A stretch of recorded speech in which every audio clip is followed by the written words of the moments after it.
school community. This year, the Stipend Elementary School has selected Mason. So we're going to ask Mason to come forward. Mrs. Cortelli and Mr. Larkin are going to come up as well.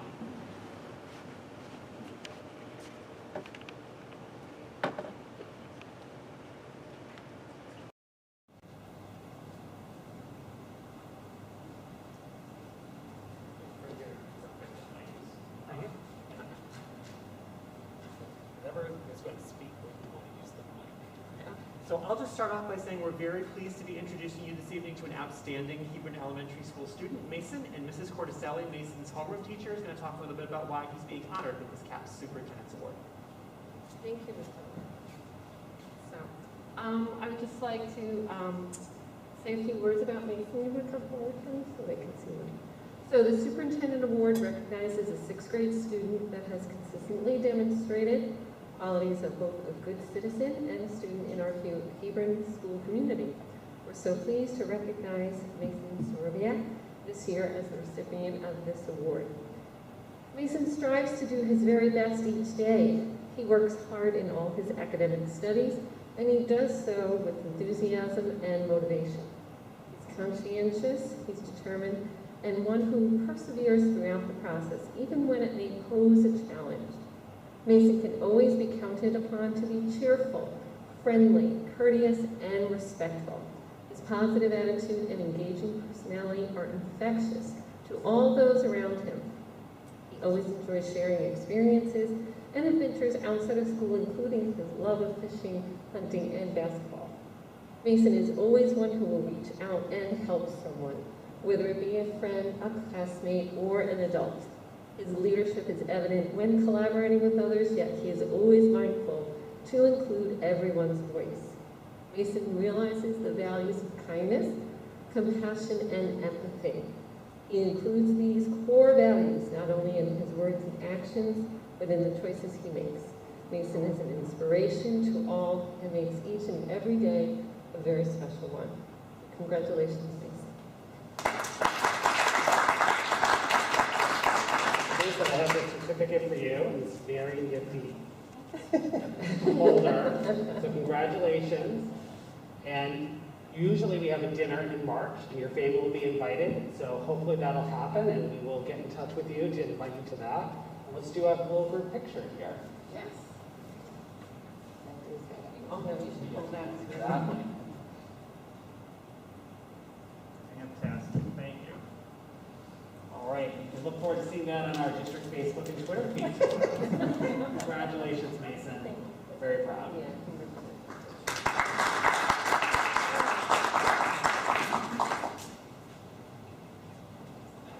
All right, congratulations, Mason, on the board. Next on the is the student liaison report. And we have a video from the student council.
thank you to the student council. That is very powerful.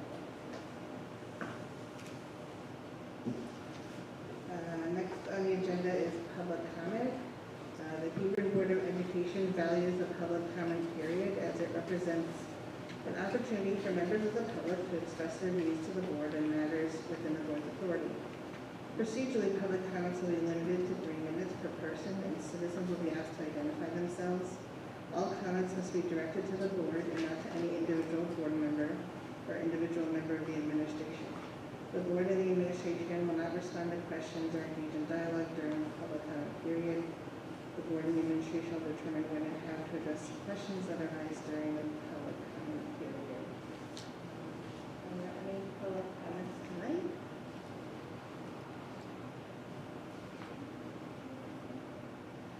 All right, seeing none. Next on the agenda is the approval of minutes. So I'd ask for a motion to approve the regular meeting minutes of December 9th, 2021, as presented. So Okay. So Margarita moves, Amanda seconds. Anybody down a second? Is there any discussion? All right, I'll do a roll call vote, so I think I can do Alex Crawford? Aye. So Margarita? Aye. Nikki Matthews? Amanda Veneziano? Aye. Diana Morales? Aye. Ellen Schmeisel? And Heather Cadet. So.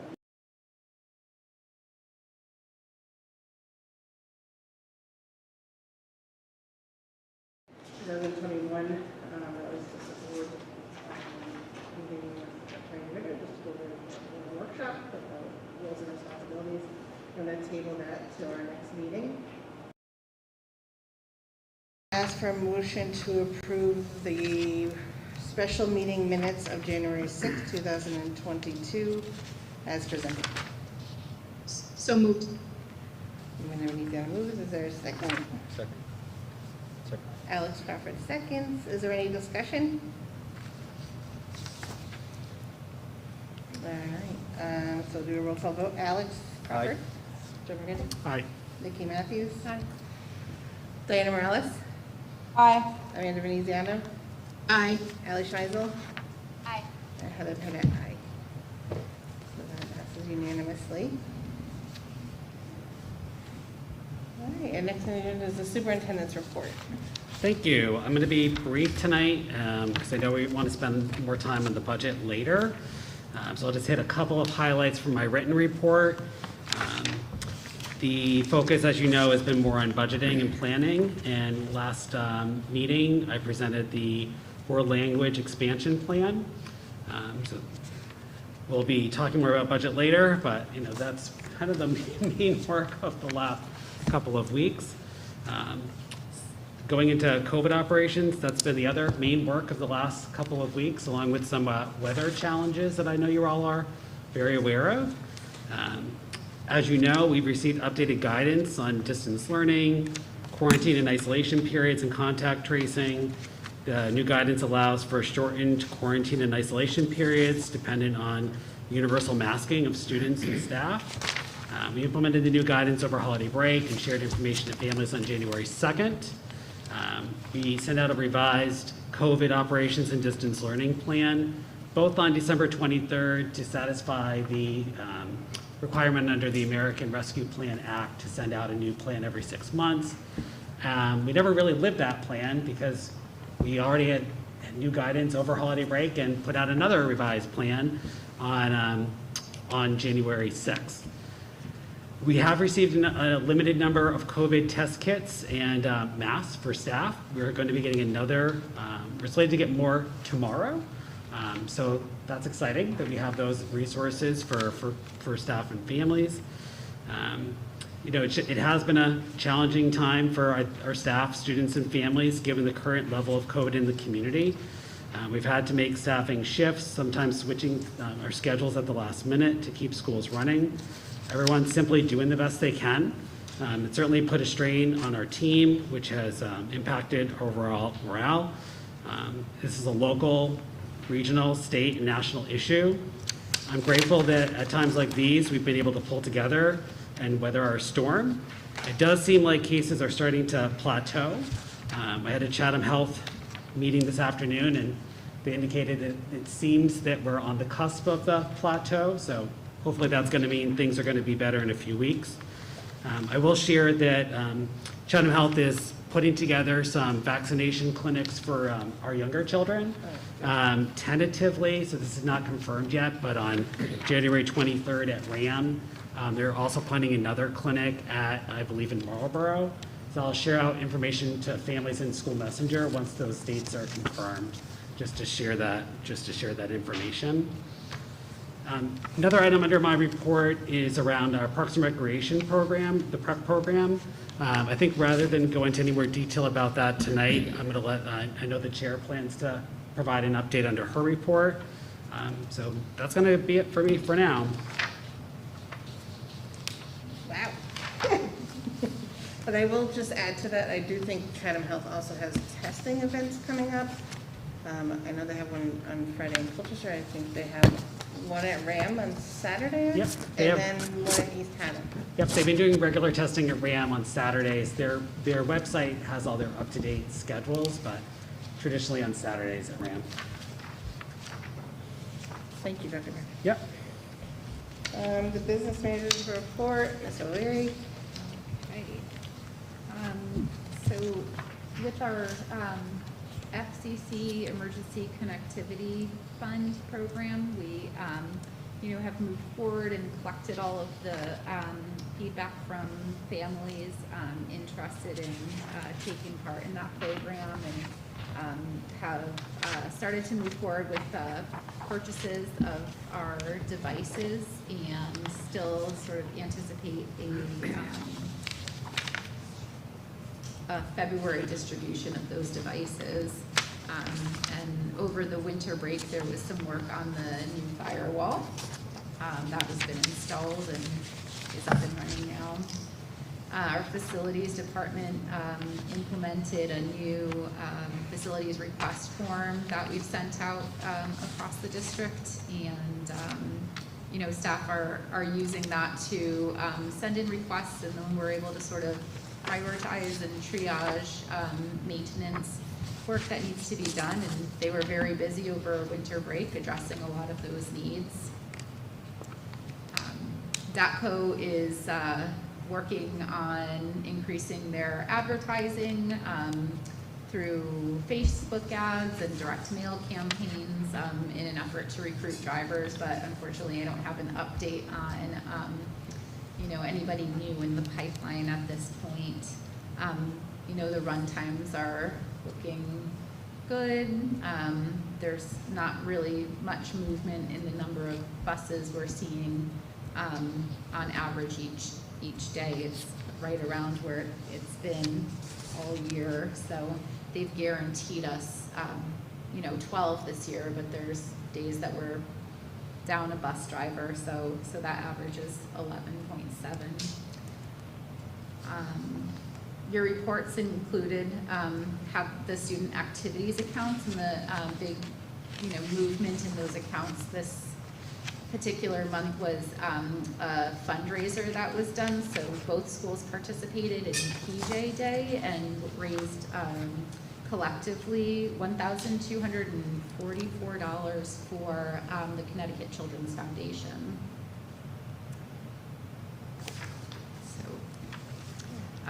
under food services, we continue to see revenue surpass our expenditures, so we are in a healthy spot with our food services account. Although this team still has to think quick on their feet as far as late food deliveries or substituted items and things like that. So they're working hard in a difficult situation related to our supply chain, and that continues, and we don't really see that changing throughout the year, but we're happy about where we are as far as the fiscal end of things is concerned there. There's not much to report on the preschool financial report. I did last time tell you I was going to process a transfer because we were in a bit of a deficit projected in that account. So I moved a bit of a person's salary, so there's a little, so we're not in a deficit now. So we've got a balance of $6,000, and we'll just keep an eye on that through the end of the year and get it as close to zero as we can. Under the grants, we, no movement yet on the security grant. We still wait for feedback on that. And if you remember, that was submitted back in June, and it was reimbursement of some, previous year's investments in security infrastructure with the hope of using some of that reimbursement rate to purchase a new fence at Hebron Elementary School. So we wait to see if we're funded there. Our ARP, IDEA grants were approved. I've included the dollar amounts there. As a reminder, our SR2 IDEA grant also was approved and included the dollar amounts that we had discussed with you last month. And then the last pending grant we have at the moment is the Sr2 Frc Grant. So I worked together with our staff from AHM in the FRC program to build that plan, and submitted the grant at the beginning of December, but we still don't have feedback on that. So we're waiting to move forward on some of the work until we have approval. We got word that in December that we were going to need to file for an extension on the audit. So that extension had been filed. Seems like I haven't been asked for any additional information on our end, so it seems like they're good as far as we're concerned, but that we don't have that wrapped up yet. So I was speaking with Elaine Griffin last week, and she's hopeful that something will come together next month, and we'll get that all buttoned up in February. Our general fund financial report is enclosed, and sort of not a lot of movement on our uncommitted funds since last month, but I did also include a transfer request. There's a second amended transfer request that was distributed to you today. There were just some sort of late breaking pieces we wanted to include there. So I'll pause there because I know Mr. Margaitis will be sort of summarizing that work as we went over it in detail at the Resource Management Committee meeting. And that's all I have for you today. Mr. Margaitis, do you want to speak briefly or to the budget chapter request before we put a motion on the table? Sure. So with the Resource Management Committee, we reviewed all of the line item transfer requests. We went through in detail. They all look good. They're all accountable. So from our perception, it's good to approve as revised. All right. And everyone joining us virtually also got the revised transfer via email? Yes, yes. Mm-hmm.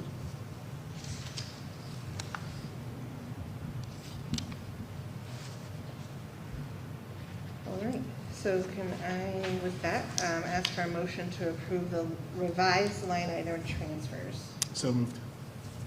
Carolyn Smith, is there? Second. Amanda Veneziano seconds. Is there any discussion?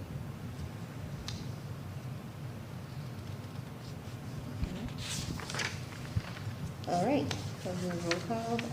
Alex Crawford? Aye. Jim Margaitis? Aye. Vicki Matthews? Aye. Alex Schmeisel? Aye. Amanda Veneziano? Aye. Diana Morales? Aye. Heather Pettit? Aye. The motion passes unanimously. Thank you.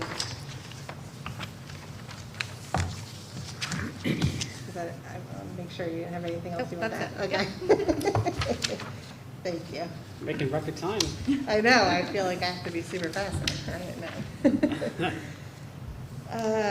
I did have one question really quick before I move on to the chair's report.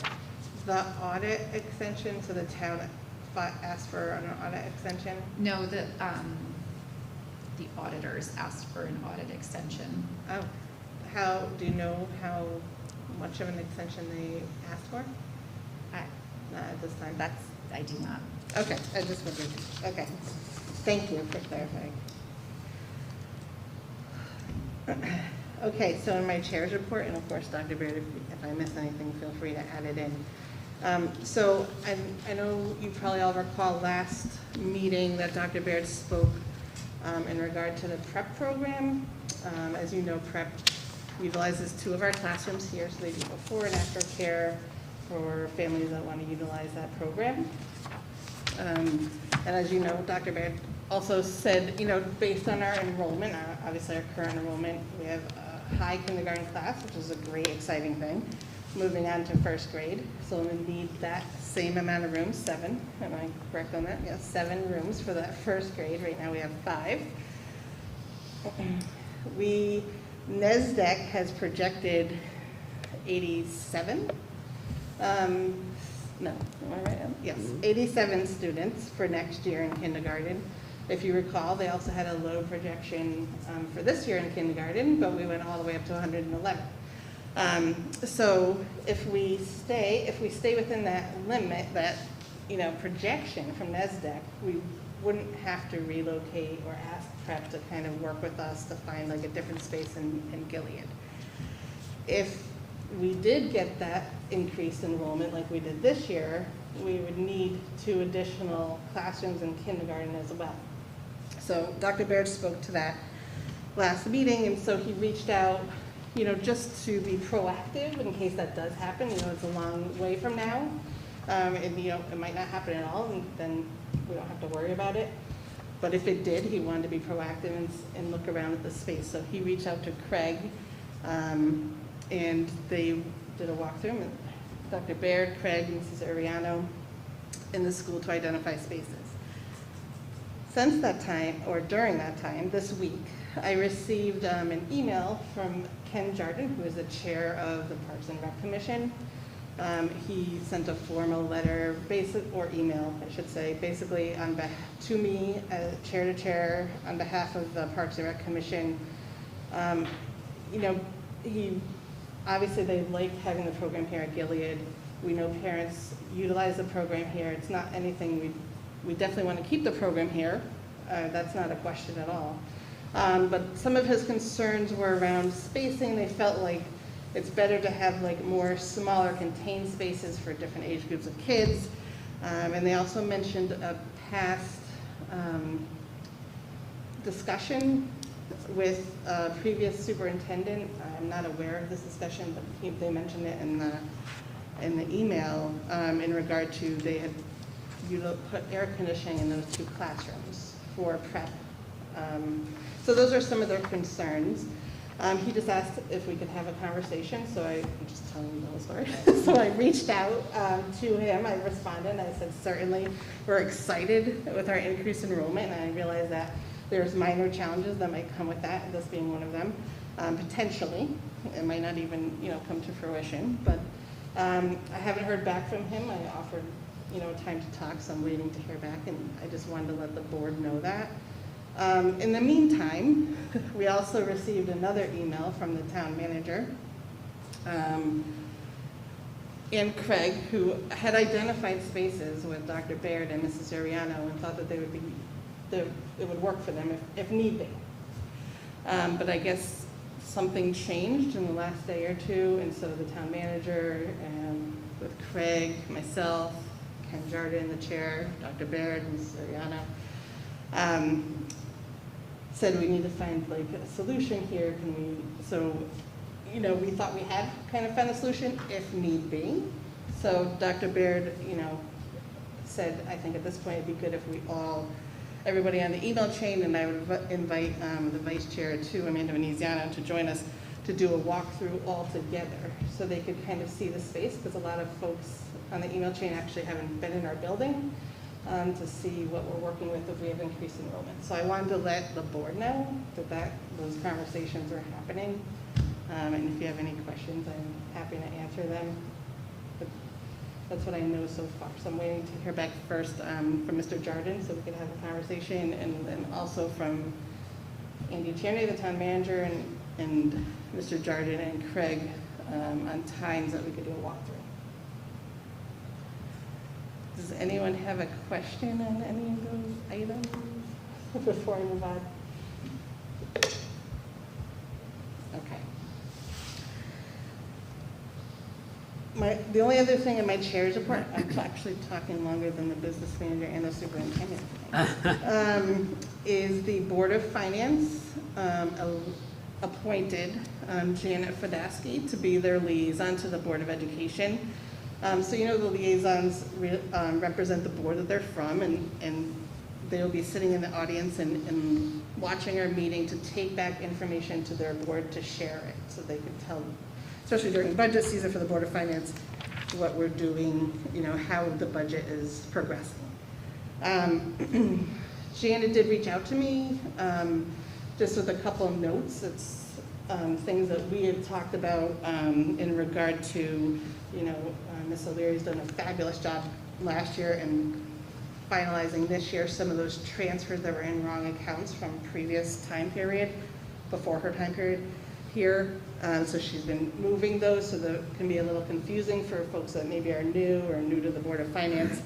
And she had a question about enrollment, which Dr. Baird could speak to, but as you know, we have a lot of, some of our students that chose to do homeschool this year will be coming back next year. So that raised our enrollment. He didn't continue with that raise over the next few years because we use NASDAQ for enrollment, and once those kids are back in our system, NASDAQ, when they give us the fall and spring enrollment numbers, are just going to update them themselves. We could add them in if the board, you know, if it's easier for folks, so that's certainly something to speak to. So I just wanted to like lead into that because I know we're going to be talking about like going through the budget now. And the way that I do it for folks that haven't gone through this process with us before is usually I go through the different series. So like this evening we start the 1000 series, which is salaries, so really personnel, which makes up 85% of our budget. Just a reminder, most of those figures are contractual. It's not, most of them are not things that we can change as far as the salary amounts for positions. With that being said, I think, you know, I did reach out to Dr. Baird and Caitlin in regard to some of those notes, and so I know you have some updates for us, so I'll let them start in regard to our next item, which is our budget proposal. Great, so I would invite Mrs. Ariano and Mr. Larkin to come join us here in our circle for our budget discussion. And so I was going to start by talking about, or answering some of the questions that came up at the last meeting around the Dean of Students, the class sizes, and then was going to kick it over to Ms. O'Leary to talk about some new pages that she prepared that would become a new appendice for the book.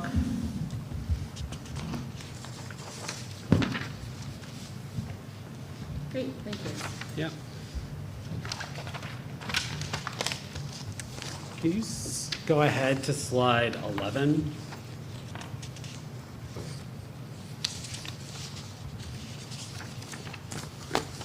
All right, so there are some questions that were raised around the Dean of Students position, so I wanted to come back to the time when they originally were created and talk a little bit about how that came to be, and then talk a little bit about the duties of the dean some more. I know we talked about that at the last meeting as well. And then I wanted to present some current intervention caseloads for our academic and dean positions. So for those of you who were on the board in 2020, you might recall that a month into my tenure, we were in the budget adoption process, and the interim superintendent, Dr. Pearson, had recommended a restructuring of the intervention team, and in part to address behavioral concerns at that time. We then continued that work into January with a goal of creating clear leadership for both academics and climate, a goal of better supporting students' social emotional needs and behavioral challenges. And what we adopted was we eliminated a district level curriculum specialist. That was a teacher contract position. And we shifted those duties to the superintendent and the building principals.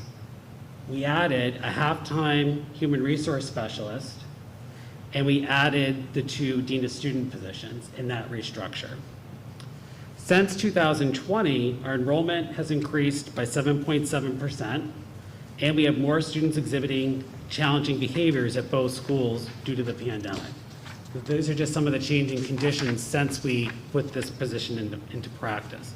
Now, last year, the dean of students were spending about half of their time conducting distance learning and half of their time doing dean of students duties. We also had probably about 100 students at the start of the school year who were at home doing distance learning. So we had less students in the physical schools. We could go on to the next slide. So here are the duties of the deans. They respond to tier calls to support students with behavioral issues. They create, organize, and implement behavior plans, organize and oversee SRBI, or intervention process for academics and behavior. They establish relations with students at risk. They process bus conduct referrals with students and act as a support to bus drivers. They process behavioral referrals with students communicating with parents. They facilitate the student council, facilitate the student climate committee, school climate committee, conduct bullying investigations. Sometimes those go on for more than a day. They lead the implementation of our Choose Love, our social emotional learning curriculum, including modeling lessons, providing resources to support lessons. They help to implement our health curriculum. They supervise paraprofessionals. They assist with all supervision duties, including recess, lunch, and bus duty. And they act as the principal in the absence of the principal. Previous to this, we had teacher leader stipends, and there was a teacher leader for each building that if the principal was out, then that teacher would typically get a substitute, and that they would act as the principal in their absence. So you'd have the cost of the substitute, and you'd also have the class with a substitute rather than their classroom teacher when the principal was out. Let's go to the next slide. So we wanted to provide you with current intervention caseloads. And so the numbers are here for you. And I'm going to ask Mr. Larkin to start. Mrs. Uriano last meeting talked a lot about what her dean does at her school. Mr. Larkin's going to talk more about what his dean is doing at his school and add some context to the numbers. Sure. So as Dr. Baird mentioned, we've seen a significant increase in the number of students who are presenting with mental health challenges who require support throughout the school day. Our dean meets with the psychologist and the social worker each week to ensure that we're addressing those needs. And when it's appropriate, the dean is the person who gets connected to that student to provide those supports. We've also seen an increased need for intervention in reteaching of interpersonal skills. We attribute this to the pandemic. Students are struggling to navigate peer interactions, cooperate and collaborate with one another.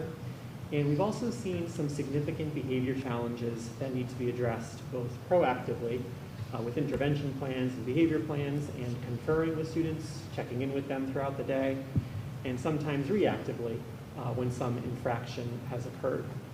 Our students are young and they're still developing self-control and learning to make good choices.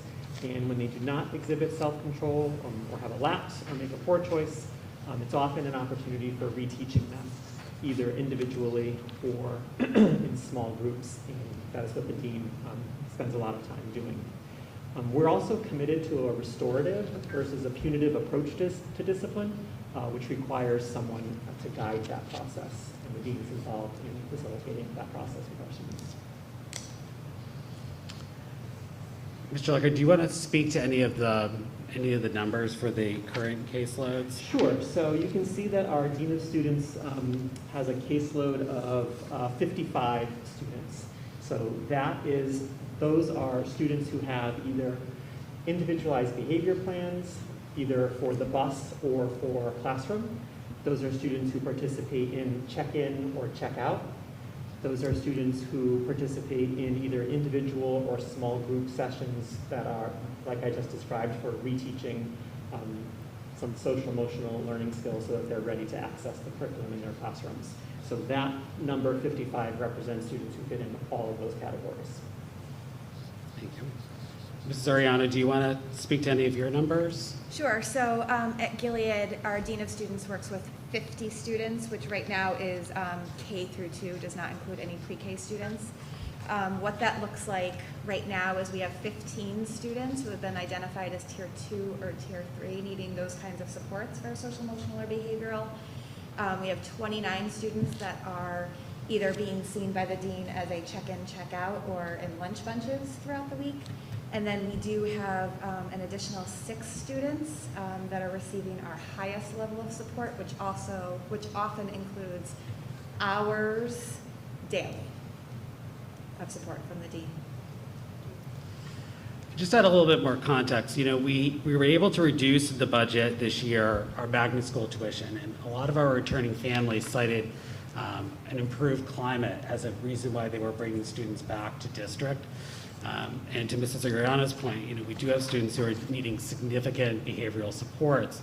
And one thing that I would fear is without these level of supports in district is whether or not we could continue to support the students within district, or we need to look at some other supports for them, which might include an out-of-district placement, which would be costly. So we do think that this is the best course of action to keep the deans in place, because it could be potential that it's an investment in saving money in the long run. Did you want to add something? Yeah, I just want to add, we're seeing more students than ever come into kindergarten without any preschool experiences because families have chosen to not send them during the pandemic for whatever reasons.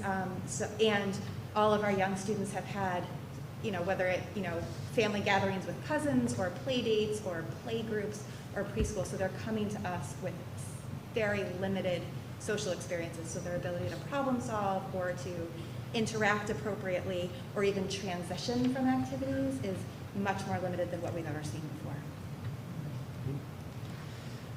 All right, if we could go to the next slide. So one of the questions that came up was around class sizes, number of sections, et cetera, and the enrollment projections that were on the 3-year projection. So first, this is the first year that I can recall that we've done a 3-year projection. And the reason why is that when I did a review of the class size policy, it meant it had in there a requirement to bring a 3-year projection at the November or October board meeting. And I think that is a relic of when the district had portable classrooms, that they wanted to see a 3-year outlook to see if there were facility needs that needed to be planned for into the future. The way that we put together these enrollment projections that we talked about in November and we talked about last time is the 22-23, we did some additional legwork because we knew that there were more students that were homeschooling, and specifically in kindergarten, where we knew we were way over enrolled than what the original projection was the year prior. And we knew that that would have it would influence the number of sections of first grade we would need for next year. And so for board members that were here last year, you'll remember in the spring, there were a lot of questions of, should we budget for another kindergarten section? Do you think we'll need another kindergarten section? Because the numbers were like 103, 104. And as the summer progressed, and Mrs. Ariano, I said at the time, I think because we have some families that are going to homeschool, I think we're going to be okay with what we originally budgeted. And that is what ended up happening. We have to play a little bit of a guessing game when it comes to kindergarten.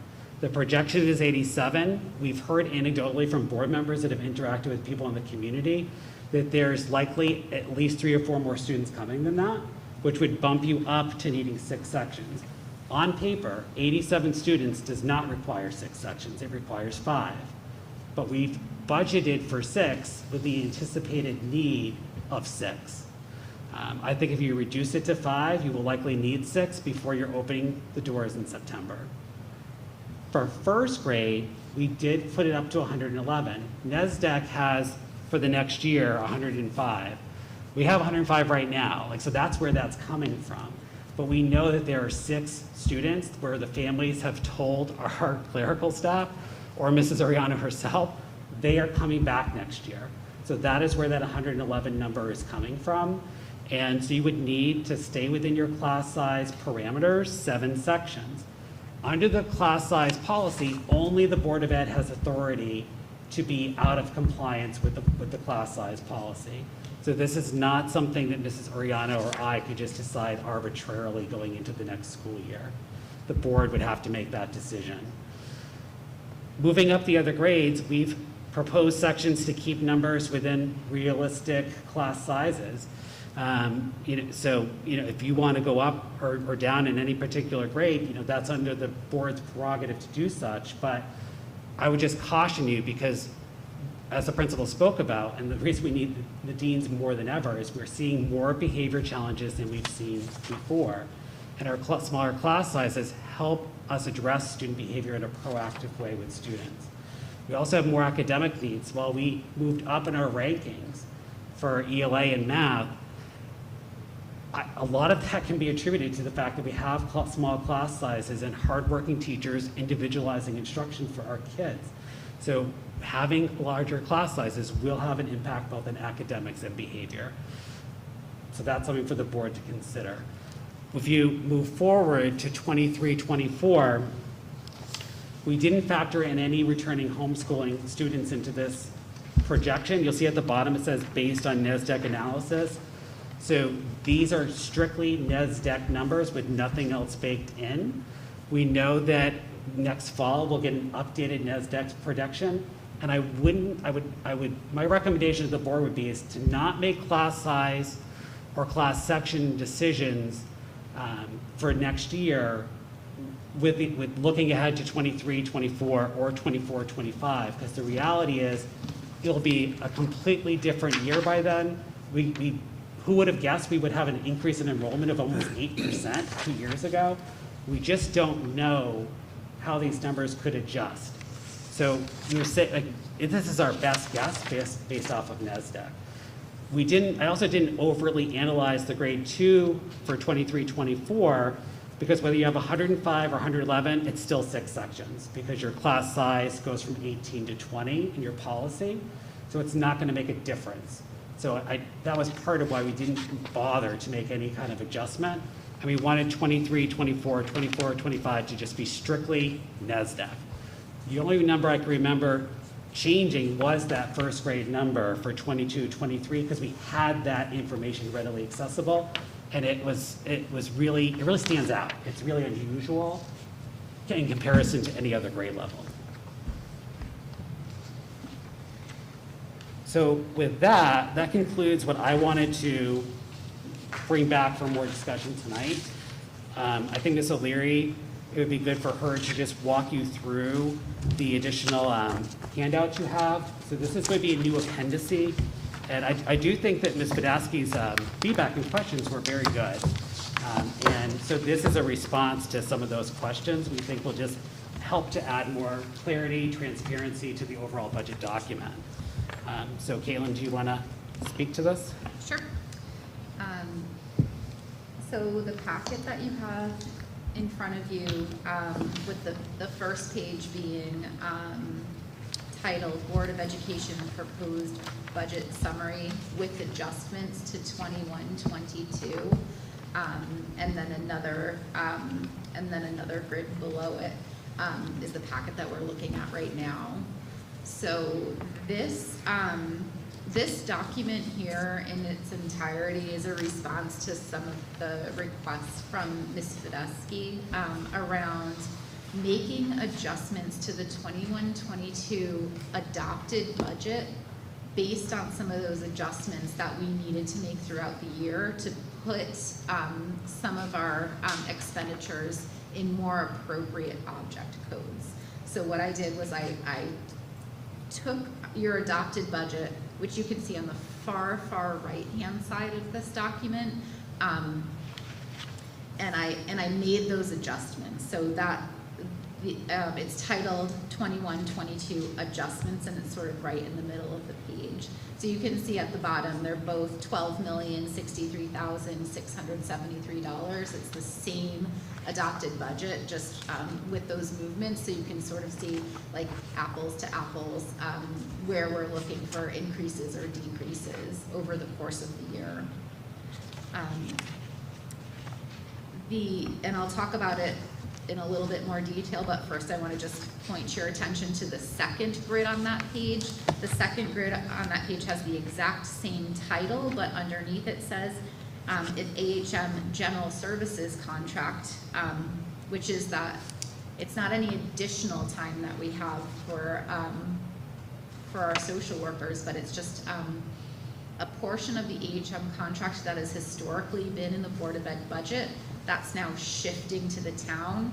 I was asked to include figures if that did not shift to the town and it stayed as is, what would be the impact to the budget? So that $66,711.51 is in that 3,000 series professional services.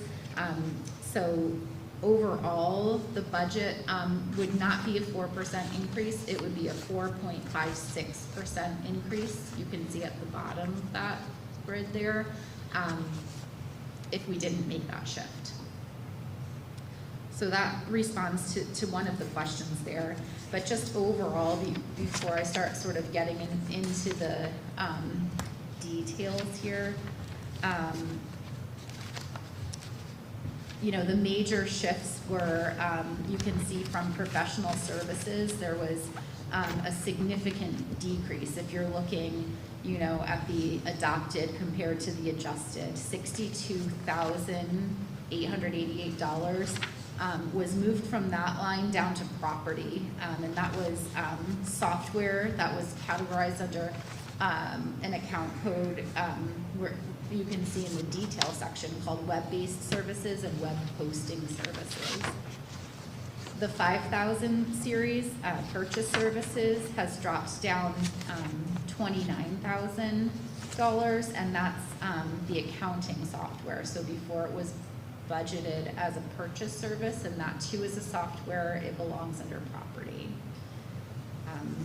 The 6,000 series is supplies, and there were two adjustments there. So one thing was about $19,000 worth of copier usage fees that were previously categorized in an area for copier leases in the 8,000 series. So we've moved that 19,000 from the 8,000 up to supplies. And then also, there's a budget detail code called natural gas, and that's where our Siemens lease was. So that did not belong there. That belonged in the 8,000 series. So that's a decrease in that area of $65,000 overall.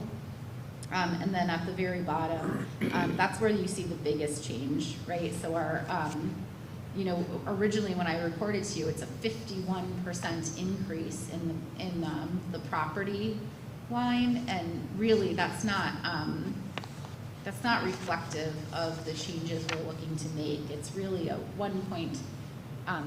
it's really an 18% decrease to that line, because that's where the majority of the changes were, right? Software that was kind of in different series codes throughout the budget. So that's like in general some of those big changes, but to do a really, like I said, apples to apples comparison, which I know that you want to do, you want to look object code by object code. This document's going to help you tonight. So the next page and then the subsequent, 11 pages is all the budget details. So it's every line in the budget, which is already in your budget book with the proposal summary, but now this is with those adjustments there. So you can see, just as it's been presented to you, the object code, the account code, the description, the full-time equivalency, what we're proposing this year. And then the next column to the right is the difference between the proposal and that adjusted budget, and then the adjusted budget following. And then for your reference, I left the adopted budget just in case you wanted to see that and tie it back into the numbers that are in your budget book.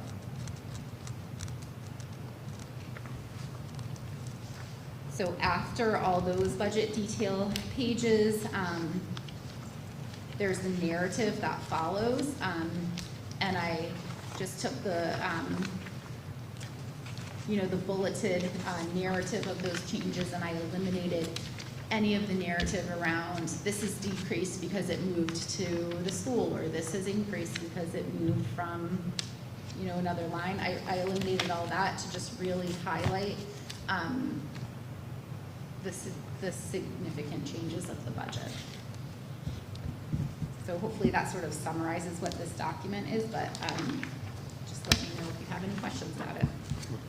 So we hope you find this helpful, and I just want to thank Ms. O'Leary because I knew this was quite the task to try to put together quickly. Thank you so much. That is a lot of work in a week, less than a week? Yeah. Thank you so much. I do think it's helpful because I know you're doing like an amazing job cleaning, some things that needed to really align in the right areas, and that is awesome.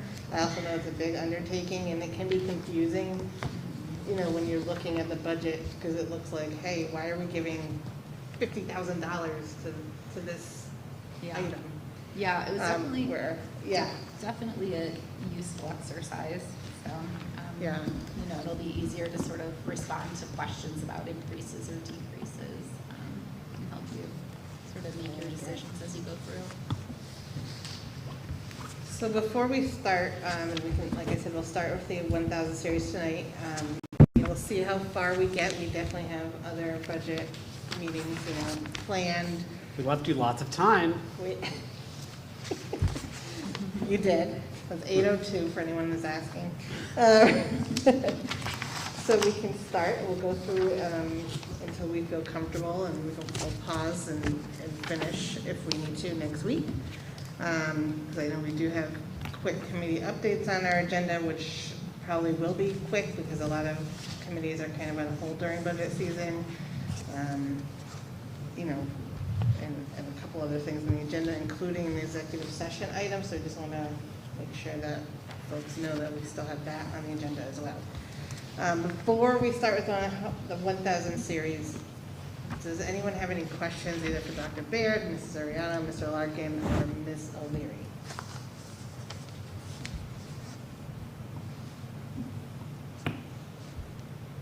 All right. So now, Ms. O'Leary, I'm wondering if I should, because what I was going to say is like we'll all start around page 9 of our budget book, but I wonder if we should use your document instead. But we could definitely reference it. So really, I think and I'm happy to do it anyway, that's easier for folks, but what I would usually do is kind of go to the budget summary. We have the entire detail, and the rest of the budget book, which I'm sure you've all memorized by now because it's been a week. And so we'll start with Series 1000, which is salaries, and right behind page 9, so page 9 just tells you all the series are and how we're going to go down through them. Right after that is for each series, kind of what Ms. O'Leary referenced is the summary of changes. However, I do think in regard to the summary of changes, it's easier to refer to the document that she gave us tonight, because it takes out kind of those, I moved this here, that there, cleaning up language that might muddy what we're looking at, and because we're not financial whizzes. Well, I'm not. Joe Margaitis is. So, That being said, 1,000 series, so some of the changes Ms. O'Leary talked about are on page 1 of her document in the summary section. Obviously, we know about the world language increase for Spanish here at Gilead next year. We have also contractual increases in here. The additional paraprofessionals, I did, maybe I'll start with the questions, Heather Bennett. The number of paraprofessionals, and maybe I can ask Dr. Brereton, do we have enough? Do we have more? Like, I know things change, right? Because you have a class coming out, a class coming in, you might not know yet what those needs are. So I'm just wondering, like, about the paras, how we're looking. Yeah, I mean, we've budgeted for what we need and for what we know today. Okay. I mean, this is part of why we asked for the non-lapsing account, was so that we had money to go to the town should we need to hire additional paraprofessionals. We've had to hire additional paraprofessionals this year. I think for 2 reasons, and I'll let the team feel free to add on to this, but in my view, we've got some students who are exhibiting some more challenges this year and who have been newly identified, and they require some additional support, so that is part of that need. We also know that we had just an increase in enrollment, and last year, we were able, just at the grade levels that they were coming in, we were able to respond to the needs that they originally came in and presented, but as they age up and go through the referral process, there may be additional needs that are uncovered. So some of that is also attributed just to the fact that we have an overall increase in enrollment, and as kids get older, they become identified, and we identify that they have additional needs. We've budgeted for some of those increases here in the general fund. We have also utilized our IDEA grant. You do need to be careful. So some of the more emergent needs that we think are more resulting from the pandemic, those may go, and then we may not have those needs, and we may not need that staff. But if we budget it in the local budget, then we have requirements to maintain the level of special ed funding. We don't have the same requirements if we're utilizing federal grants. So we've strategically utilized some of our federal funds so that we don't lock ourselves in to future costs that we may not actually have. That's a sort of a brief summary. Dr. Briere could probably speak more to that. But yes, we've budgeted for what we know that we need. But you just, if a student moves in, whether that be a student who is in an outplacement setting, that cost will come to us. Or if they come in with a IEP that requires a one-on-one paraprofessional, then we need to hire a paraprofessional. So those are costs that will just get locked in depending on what students come or leave the district. But we've built our budget based on what we know we need. Okay, thank you.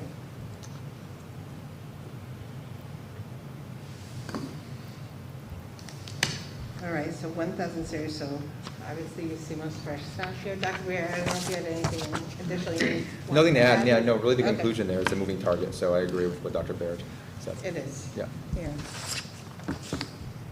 And we know, I know I'm like jumping series and I don't mean to, but since we're on special ed, we definitely need that van. We know for sure. We know that for sure. Yeah. Yes, we do. Okay. Thank you. All right, so 1,000 series, salaries. As you know, most of these are contractual in regard to the salary itself. You know, one thing that we may want to talk about is on page 2, under custodial salaries. Ms. O'Leary had done a lot of work on projecting out overtime and substitute custodial expenses. But that's something that she and I had continued to just have conversation about, and that might be an area that could be reduced. Would you mind elaborating how that could be reduced? I will pass that off to Ms. O'Leary. Perfect. So, if you're looking on page 2 towards the bottom, the third line in the third line in that 1125 series is the custodian overtime.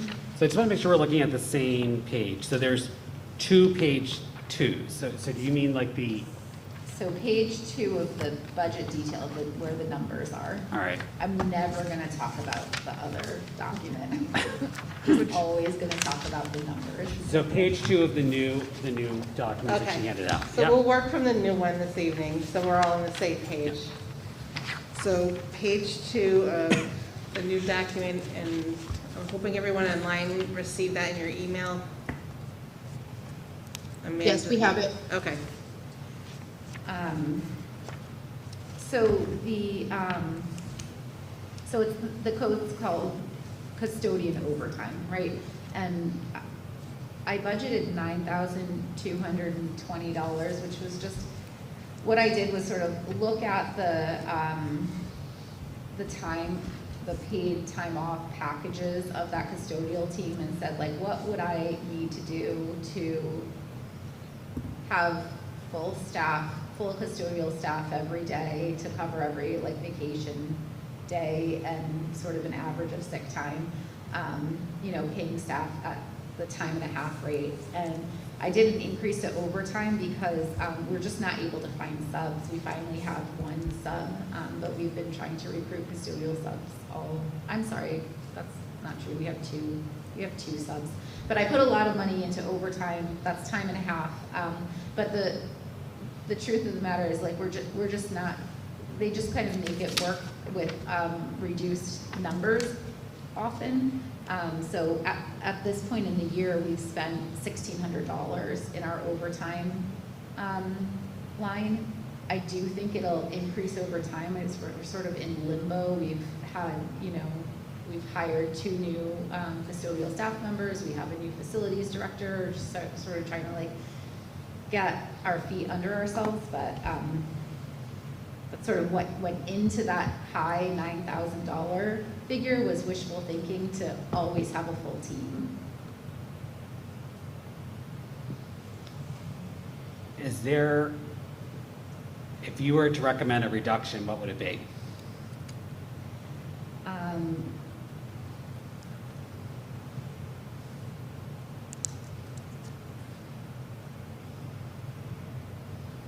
I would say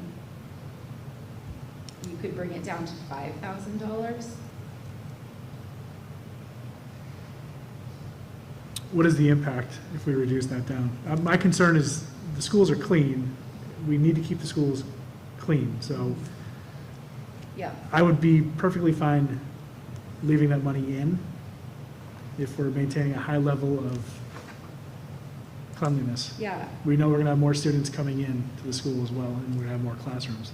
Yeah, I mean, so leaving it where it is gives a lot of flexibility and sort of encourages staff to have the opportunity to work those overtime hours that become available. Bringing it down to $5,000 still increases what I'm projecting to spend this year. It's really up to you. Heather put it. So, can you explain what the overtime is for? Like, what? I know we have custodial staff that work obviously in the evenings after school. Is that sometimes they have to respond during the day? Is that so? I guess besides covering vacations and sick days, is there anything else that it's used for? No, Like, no, that's it. when COVID's at its highest, we have 5 students in a class that have it. I'm just making this up for folks at home. Do they do extra cleaning in there? Like those kind of things. Like I agree with Mr. Margaitis. Like I don't want to jeopardize, the health and safety of. The only other thing that overtime is used for is snow removal. The sidewalks. If there's a day that, they would need to come in on the weekend or need to come in a couple of hours early to make sure everything's cleared to open school on time. Yeah, I mean, either way, the work will get done. It's just a matter of like, how much are we guessing it's going to cost next year? So service is going to get done, whether we have to do a line item transfer later to cover it or something like that. We're just guessing that you can budget less for this without needing to do a line item transfer, and time will tell if that's true. Makes sense to Madam me. Chair. Heather, Amanda Benizano, sorry. could we just bring that down to match what you project this year would be? And then that way, I mean, because this year, you know, we've struggled to find help and subs and all of that. So if we could just bring that line to what you project you'll use and kind of, hopefully that brings it down some, but I think we'll still be good because this year, you know, they've had to work overtime because we didn't have those subs. Right, that's a good point. Do you know, so 1,600 about, right, you spend 4 months. Yeah, and we're just like dipping our toe into our snowy season. True. So I would say I would guess $5,000. All right. Do you have my favorite Excel sheet? I certainly do. Yes, that's fabulous. So I've never met a board so excited about an Excel spreadsheet than I this love board. Excel. It's a fabulous program. Well, you're in good company with Miss O'Leary here. I forgot to bring my coffee cup. So just for folks listening and the board, so this is a document that we've utilized in the past that is in real time. So if we decide to change a number, and you know, nothing is final, obviously, until we vote to send this budget forward. But as we make changes, we will see them in real time and what that would do to our percent. So changing custodial overtime to 5,000, which I'm hearing is still a generous amount. Is that the 3.97? Yeah, yeah, Okay. so you can see the green is, so Yep. the 3 blue columns on the left are the superintendent's proposed budget, which is sitting in front of you, and then the green is sort of what your Board of Ed proposed budget will become if you implement some of these changes you're discussing. Already under 4%. An improvement off of last year. Just saying. All right, so custodial overtime. Just gonna go around, and we don't have to vote on these things, so I just ask, and then we get the majority opinion before we move on. So Alex, are you okay with the 5,000? I agree. Joe? I'm good. Nikki Matthews? Yep. Amanda Benizano? I think that's great. Ali Schmeisel? Yes, thank you. Diana Morales? All set, all good here. All right, so we'll move that at 5,000.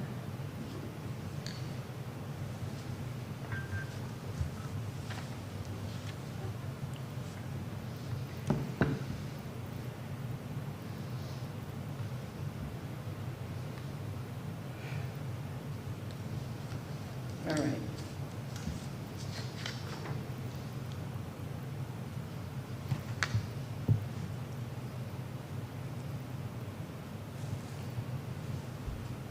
Benefits, we can't really touch, I'm just assuming that's just a projection based off of current staff and possible staff that might come in.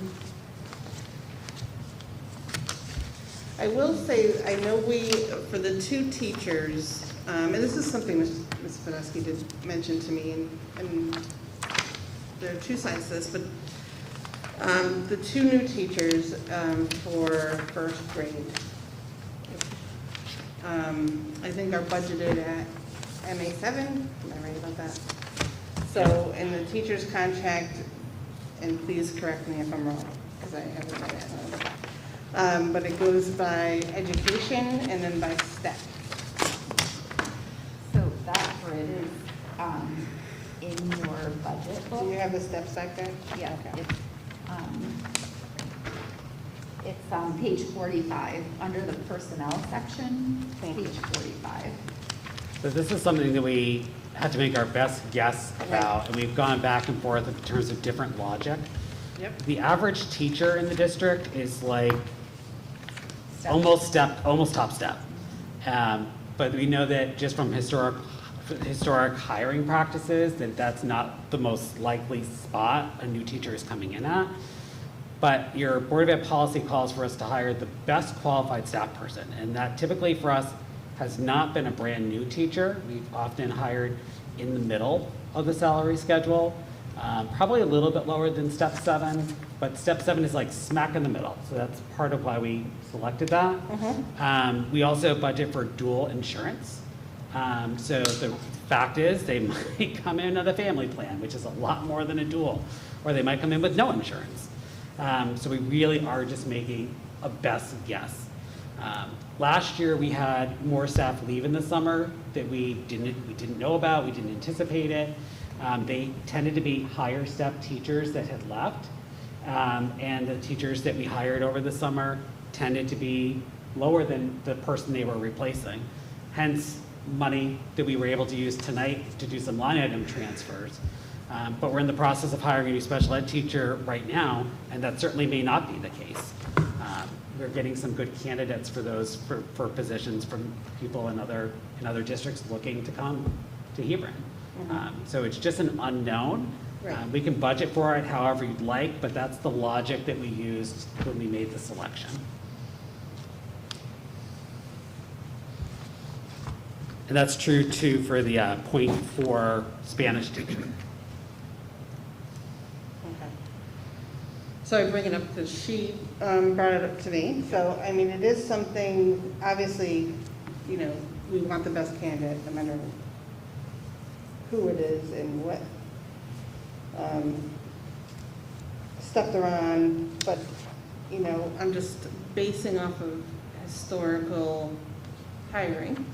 You know, each year we found ourselves kind of having money left over due to staff, you know, turnover and hiring somebody else. So I don't know if that's an area where we could go down a step. I'm not by any means suggesting a lot of steps, but like go down a step, like we're using MA, and I understand it's in the middle, right?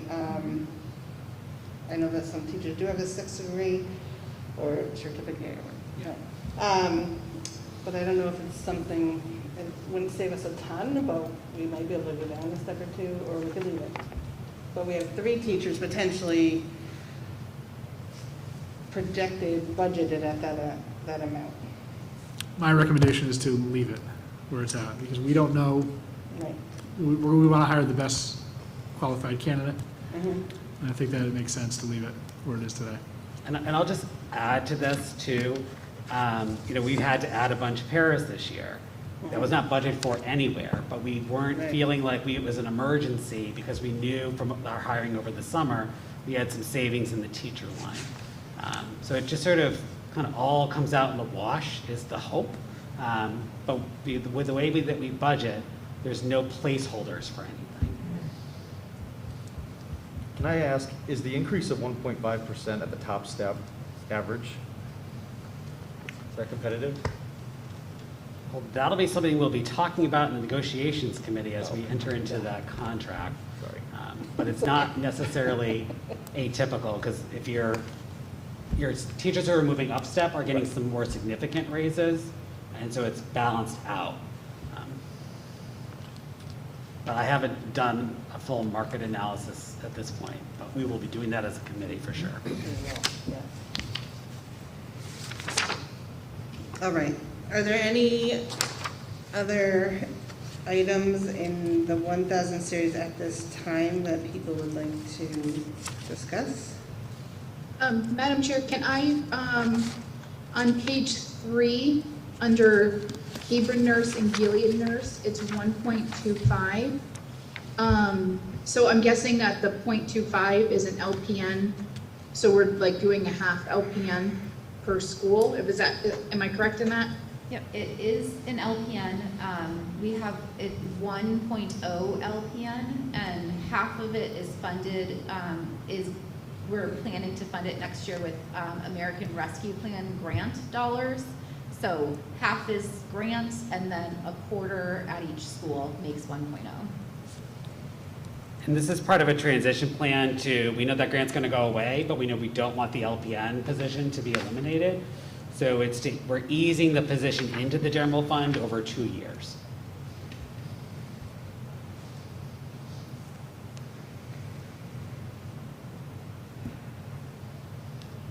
And can I ask, what are the LPNs with, our hope that everything's going to slow down as far as, COVID and all of that goes.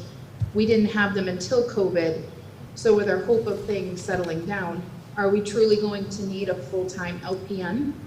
I think we do. One of the things that happened before the pandemic is that we had a day here or there where we didn't have a nurse on site at all because it's very difficult to get a substitute nurse. It's not reliable that we'll get a substitute nurse. So having another health staff member who knows our kids, knows their medical conditions, knows their medication is highly desirable. There are also times where our health offices are very busy, different times of the year for the 2 offices.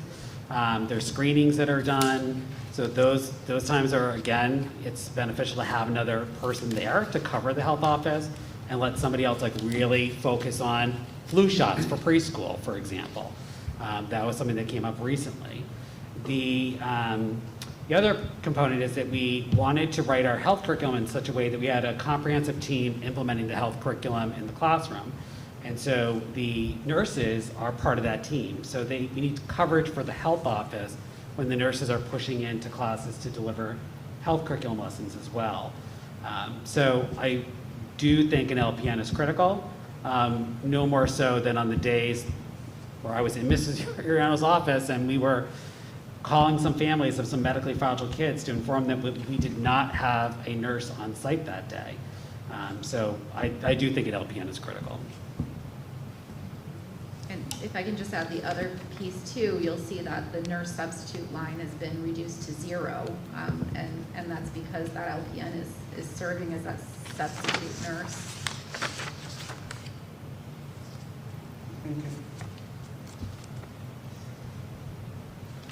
Can I ask where are you seeing that? What page are you on? It's on page 3 at the top. It's the 4th item down.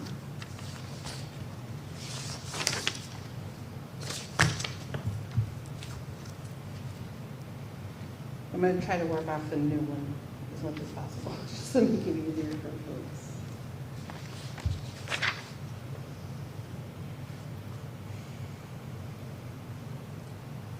I do have a question in regard to the building subs. So for Hebron and JHS, those are permanent building subs that you are like 1.6 for each? Yep. So break it down for me. So 3.2 FTE is how many people? It's 4 people. 4 people working 4 days per week. So it's 4.8. Okay. So 2.8 at each school? Yep. Is that what you're saying? Yes. All right. Is there a reason they're only working 4 days? Or not 5? So that they remain part-time employees. Okay. Fair enough. Do we have 4 permanent building subs right now? We have 3. Thank you. We have 3 right now. Mm-hmm. Just as we hired a 4th, one of ours got a full-time job somewhere else. Created a vacancy. I do think under more normal times that these would be desirable positions that would be filled. Mm-hmm. They typically are in other districts that I've worked in that have had them. So I'm missing it, and forgive me if I am, because I'm looking at the new document now. I went by this the other night. But is that the only place we have substitutes? What about daily subs? So daily subs is the top line there. So substitute teacher is the daily sub, and also so that whole series 1130, and the bottom line substitute paraprofessionals. Those would be daily subs as well. Okay.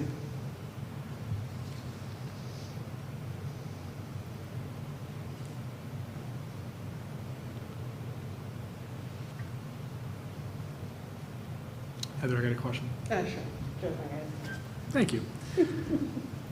Caitlin, under 1,500, under the stipends. So question on the two Dean of Student stipends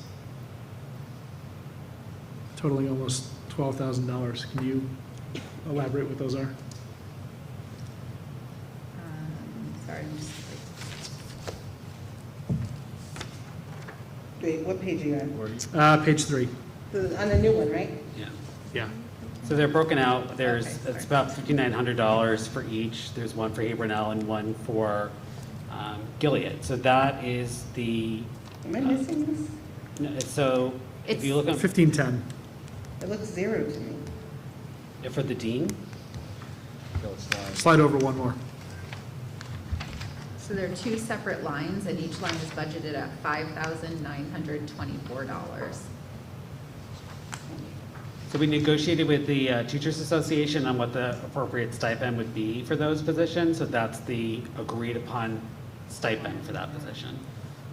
It is, there was a stipend already in place for the teacher leader, but we negotiated this rate, and this is higher than what that had been. Okay, so is that like when they're taking over for the principal? Yep. Okay. It compensates them for that additional work. Okay. All right, so I was confused because I was looking toward the bottom. So why do we have it down there as 0? Where? Oh, the head teacher? Oh. No, the Dean of Students, see at the bottom, like. Oh, I see, yeah. That's where I was looking at.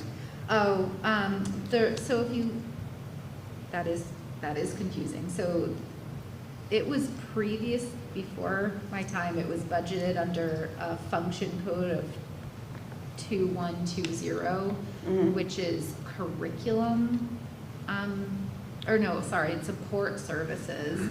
And in a discussion with an admin team, this is last year, this was a transition we made in the budget that you adopted last year, really decided that this is like general instruction. And it most appropriately falls under that code. So you can see where we have funds, it's 101,000, and that just means general instruction rather than support services. Okay, so you took it out of there and moved it up. Okay, And that's just EFS coding. yeah. Someone have a question? Did somebody have a question online? Can you guys hear me okay? Yep, Ally, yes. I apologize.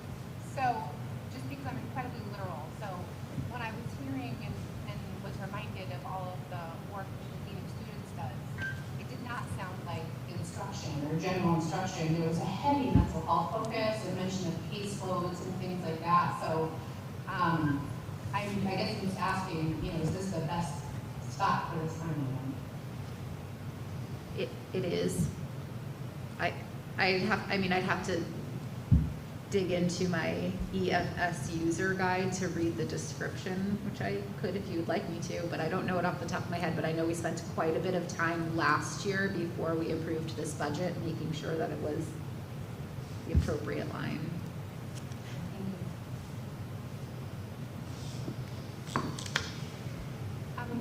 Madam Chair, I had a question about the foreign language. Yep. So, can you remind me, I think it's 0.4 FTE at Gilead, correct? Yes. And can someone remind me sort of what will that look like at Gilead in terms of scheduling, class time, sort of how often would students be experiencing Spanish? So first and second graders would each classroom would get 2 15-minute sessions a week with the Spanish teacher. And that model is based off of some research that's out there about learning second languages, especially with younger students, and that the smaller sort of bites are more digestible for the younger kids. So that's why it's structured as the 2 15-minute sessions. Thank you. And so what would that be replacing then? So what will they lose 15 minutes of twice, those 2 15-minute sessions, what will it replace? Yep, it will replace 15 minutes of sort of the general instruction inside the classroom. So our team will need to do some work around what right now will be consolidated. I will say if masks are no longer a thing, it pretty nicely replaces the time we're spending on mask breaks, if that's the case next year.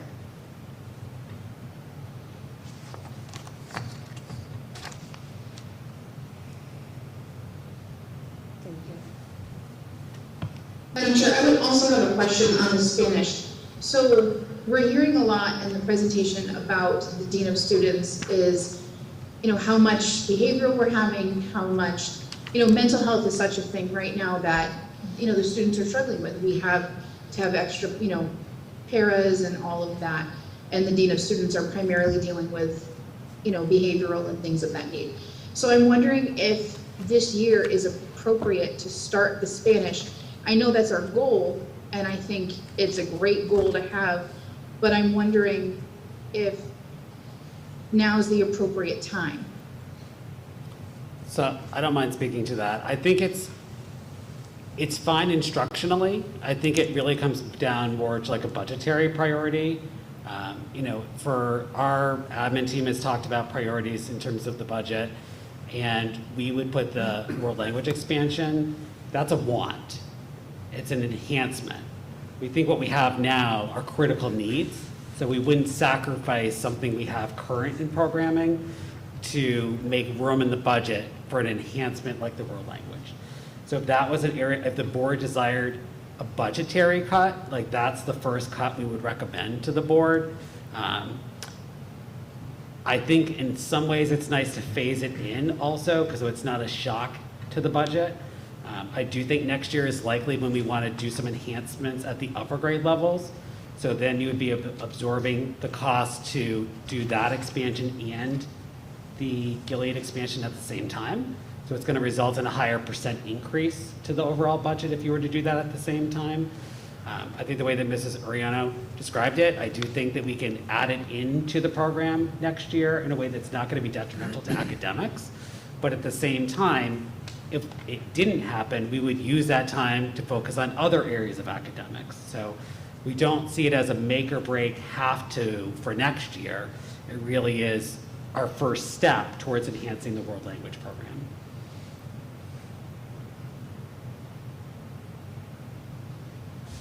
Thoughts? Joe Martin? Sure, I'll share my thoughts. In regard to world language, I'm in favor of world language. As far as behavioral issues, those are ongoing issues. I don't think we need to, they're not going to derail our plans for the future. I think having a world language introduced at this stage is the right thing to do. And my hopes are that we're going to start ramping up beyond this. This is a reason for kids to come back into the district, away from magnet schools. It's the right thing to do, in my opinion, and it's something we probably should have started in the past. So I'm in favor, and I think this is a very good plan to do it, slowly kind of break our way into it. Alex? I want to call on everyone so we know if we're going to leave it. I agree. I think it's certainly a step in the right direction, and starting small at 15-minute chunks. As Katie points to, once masks are gone, hopefully in the future, they are, in the near future, it should be negligible. So, no, I think I'm for it. Vicky?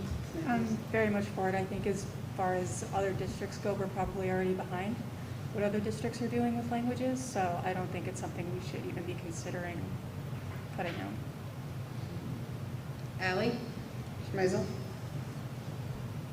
If you're going to ask me if I'd rather have kids having to take math breaks or learn Spanish, clearly for me, when I look at the cost, this is not super expensive. I would much rather our little first graders be learning the world language than having to be worried about math breaks. So I'm in favor of it. Okay. I think budgetarily, it's just world language or not, but I hear you. And I'm sure that, well, we said that last year, right? But I'm hopeful the world will look a little bit brighter and March or April? healthier in the near future. Diana Morales. I also agree. I think foreign languages of that age group is such a great thing for development. Coming from a world where I speak multiple languages myself and none of my children really adopted any of that, it's very sad. So I was really excited about this part of the budget this year because I think it's great for the kids' development. So I'm all for it. All right, thank you. So my opinion, I am a proponent of world language. I agree with Nikki that I do think, I know Marlboro, for instance, has world language starting young and has for quite some time. I am very excited about the sign language piece. I know that's like year 2, but I just want to say that out loud because I think that's amazing for our 6th graders, especially since they can take that at RAM, which I didn't know until you presented it. So, all right, so we'll leave that in. The majority of the board would like to see it in for now. Is there any other pieces in the 1000 series personnel that? I have one more. Yep, So we were kind of on this before and we kind of diverted. So back to the 1,510, the stipends. Mm-hmm. Can someone just explain what the teacher longevity stipend is? Yeah, there's language in the contract for teachers to get a longevity stipend. It's been sunset now, so there's only a handful of teachers that, teachers who started working after 1998 don't get that stipend, but this is just part of the teacher contract. And it's calculated based on, the teachers that we have now that we know will earn it, and going up a year, which is like $60 per year. Okay. Just for my own education on that. Thank you. Probably 2 contracts from now, it might be not there anymore. So we still have a little ways to go. Can I ask a question, Heather, about the teen stipends? I know I mentioned, so we were at 1,000, am I right? And now we're going up to 2,592.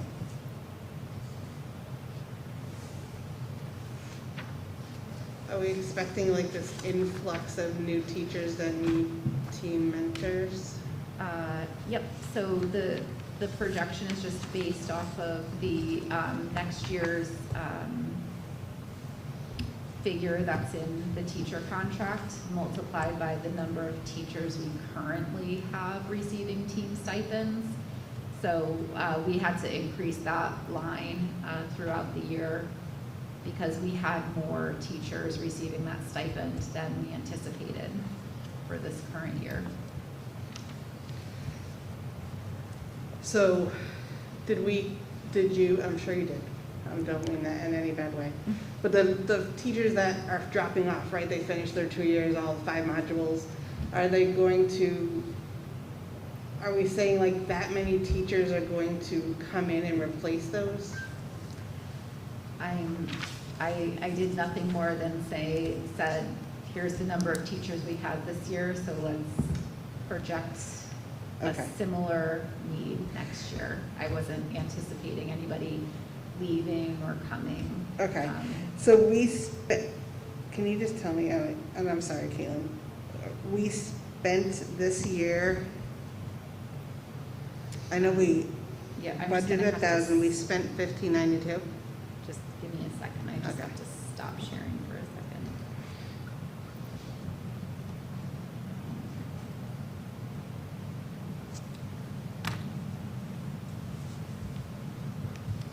While Caitlin looks at that, I mean, the other thing to consider is that we may have teachers that are done with team, but we may have new hires that will be doing team too.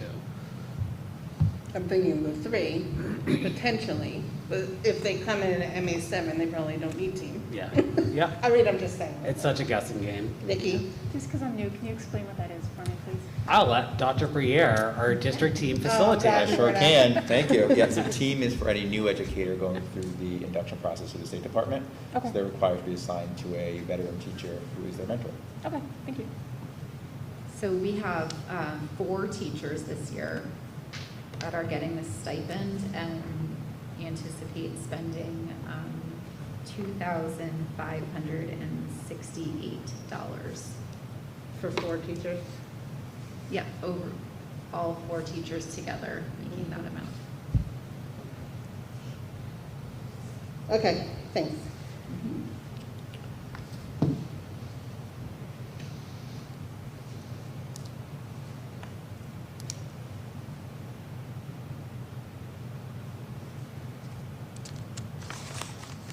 All right. Any other, any board members online or anyone in the room have any more questions on 1,000? I don't want to move on until we're feeling okay.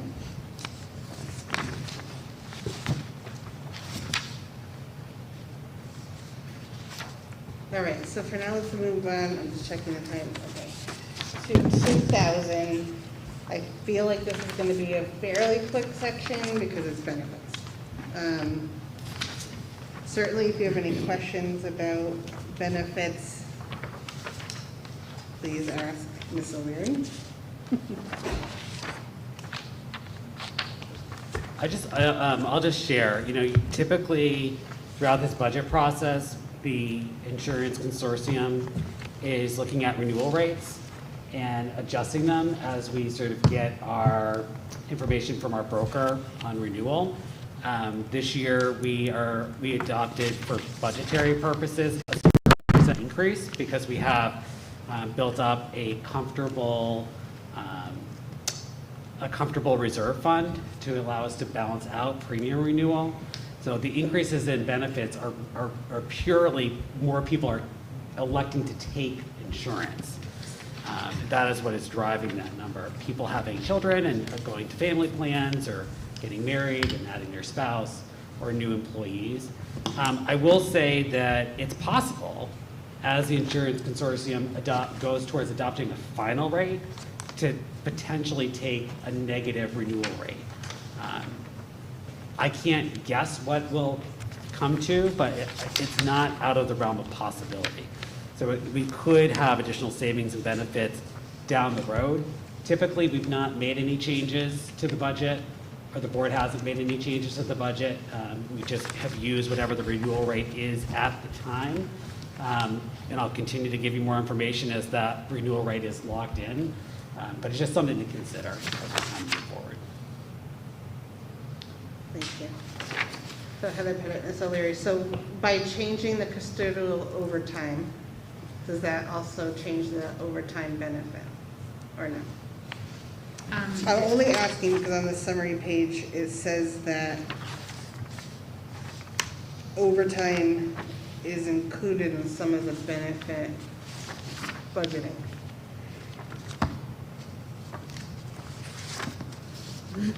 I'm just wondering if we should be lowering that as well, just to match the deduction.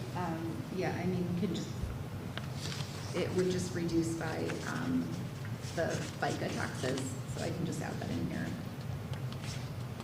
Good catch, Ms. Pettit. Thank you. I think I did probably clean it up.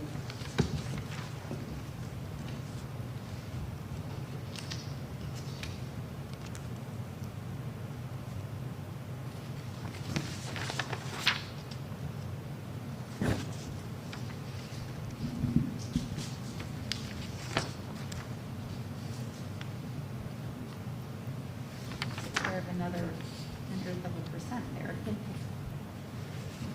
Caitlin, I have a question on FICA Social Security for school offices. Looks like a fairly large increase of $2,400. Yep, so we had talked last time we met about shifting some of the secretary time, so some portion of our special ed secretaries were funded under IDEA and more heavily in the special ed budget rather than school offices, and I did not make an adjustment to FICA here based on that. So that's what this is. I didn't make the adjustment as I had in all the other lines. Sorry about that. So is that a reduction? It's not, no, it's not a reduction, it's just, it looks more significant than, than it would have, if I had moved it to the other line, special ed. So those special ed secretaries are split between this FICA special ed and FICA school offices. But the FICA tax is budgeted appropriately.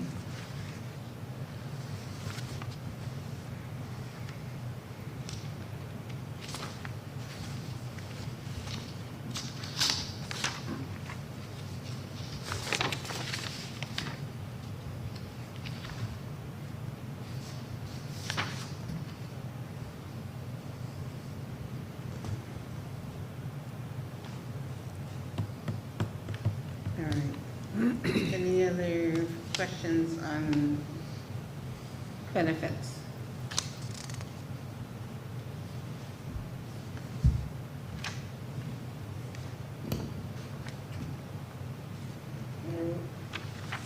So I'm just doing a check-in, so it's 10 of 9. We still have not too many agenda items left, but executive session. Do you want to continue for a little bit more and do Series 3000?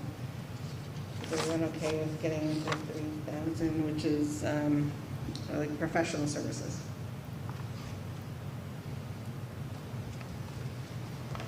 All right, hearing no objections, let's just shoot for it. All right, so 3,000 is professional services. So that starts in the new document that Caitlin, Ms. O'Leary gave us tonight is on page 5.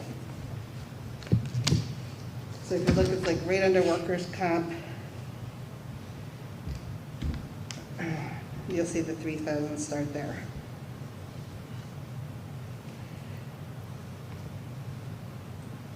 And I know this question came up last year, so just to, Dr. Baer, can you just speak to like the independent evaluation piece, just so folks know what that Sure, is? yep. So independent evaluations are a process we sometimes engage in special education when we're looking for an outside expert to come in and provide a further insight and evaluation for students. So we base the numbers on our current projections and figures that we've experienced this year and over previous years. Thank you.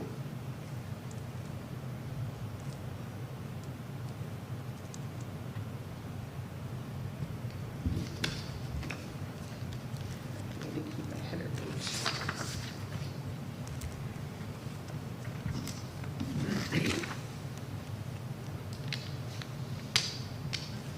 Question 3,300. Yes. So it's staff development, which is an increase of $35,000 to $35,000. District-wide, and then also staff development for administrators from 0 to 10,500. So can we just hear what those two line items are? Yeah, those are actually no change. It was budgeted $35,000 this year, and we're planning to budget $35,000 next year, and $10,500 this year, and plan for next year. The staff development administrators is dollar amounts that are written into the admin contracts for opportunities for staff development throughout the year.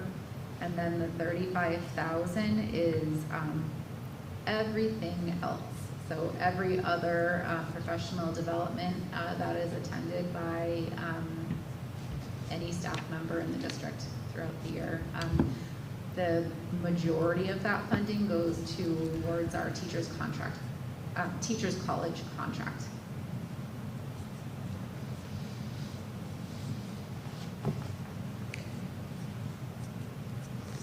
So Heather Pettit, so if it goes to teachers' college, how come we haven't spent any?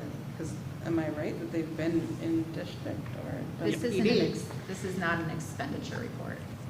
This is, so the line that the very first line is your FTEs. The next line is the budget projection for next year. Okay. That changed than the 2021-22 adjusted budget. Okay. Thank you, sorry.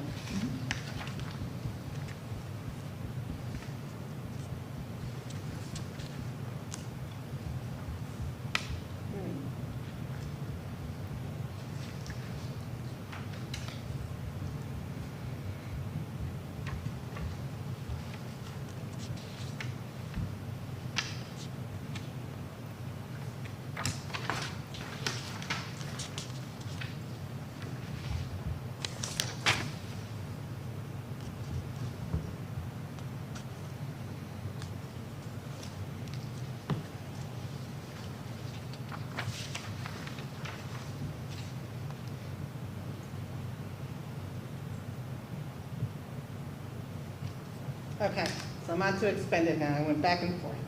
So we spent $23,200.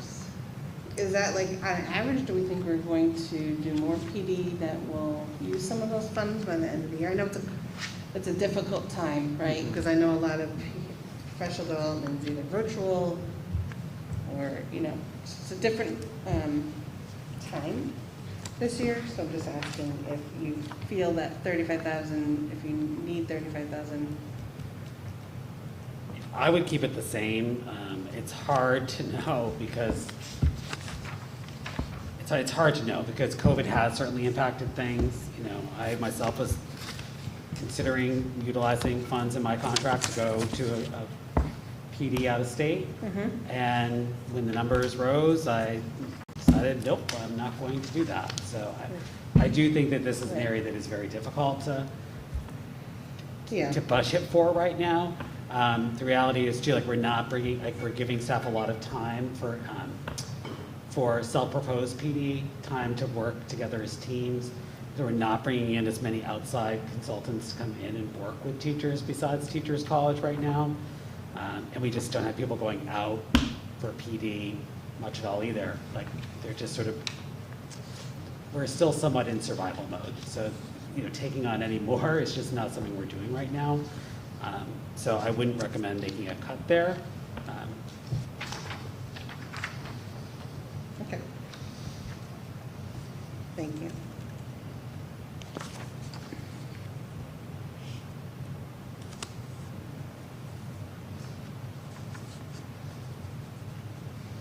If anyone online has a question, I can't see you to know if you're raising your hand, so you just say your name and then just ask the question, just for the record, that'd be great.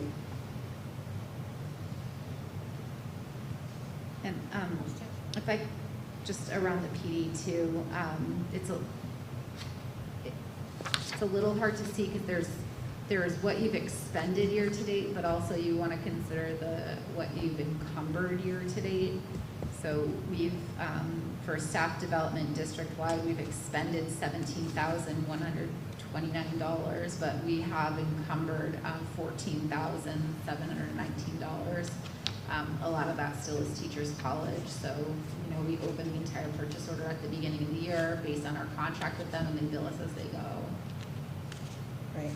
So in the main budget book, right, I'm looking at page 25. So what you're saying is the expended does not include the encumbered amounts. Correct. Oh. That's just where I got the expended figure.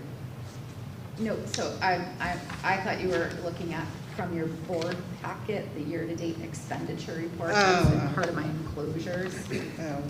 So, yeah, prior year expenditures are everything that was expended. There's nothing to encumbered to consider. Okay.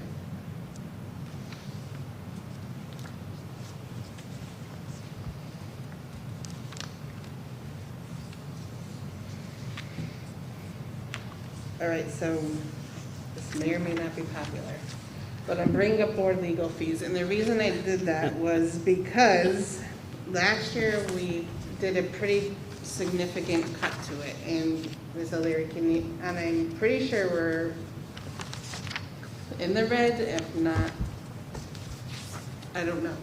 But what I do know is when we did the budget last year, we did not have two big contracts coming up. Obviously, we have legal fees for both of those negotiations. So I'm just putting in there, we can leave as is, but it's likely, in my opinion, that it will be higher than that. I don't know, Dr. Barrett or Ms. O'Leary can speak to that, but Sorry, to keep. I'm just putting it out there. We can leave it as is and see what happens. But One of the contracts we're going to be doing soon, so it'll be paid out of this year's budget. But then, hopefully, and concluded, right? The other one, we may start it before the end of the school year, but it's likely going to be more of our work over the summer. Kaylin, what page? Let me just see if I can get to it in the, looking at the historical. What is that? Oh, I got it. Well, I mean,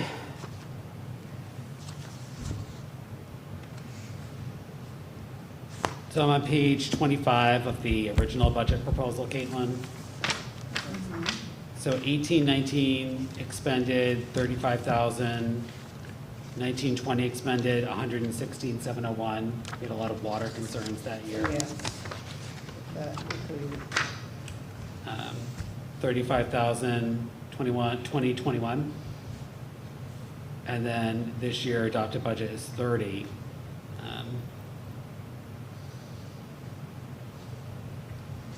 Yeah, I mean, so to date, we've spent $7,300 in that line. Oh, good. Yeah, this year we've not had a lot of legal expenses. And this is somewhat of an unpredictable area. It is. So whether it's 30,000, 35, like, I don't know that you need to go much more than that, but. Well, we can leave as is. I'm just thinking for two negotiations, but you're right, hopefully one will go through this year.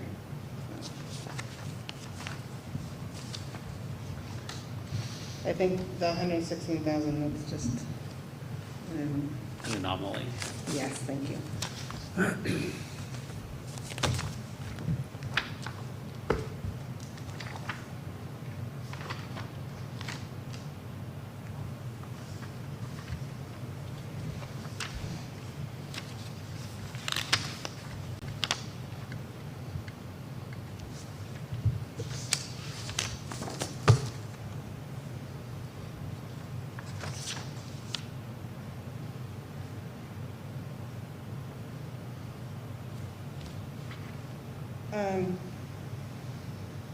So speaking of water, and I don't mean to bring this up again, but weekly testing, are we still weekly testing? Yes, we are.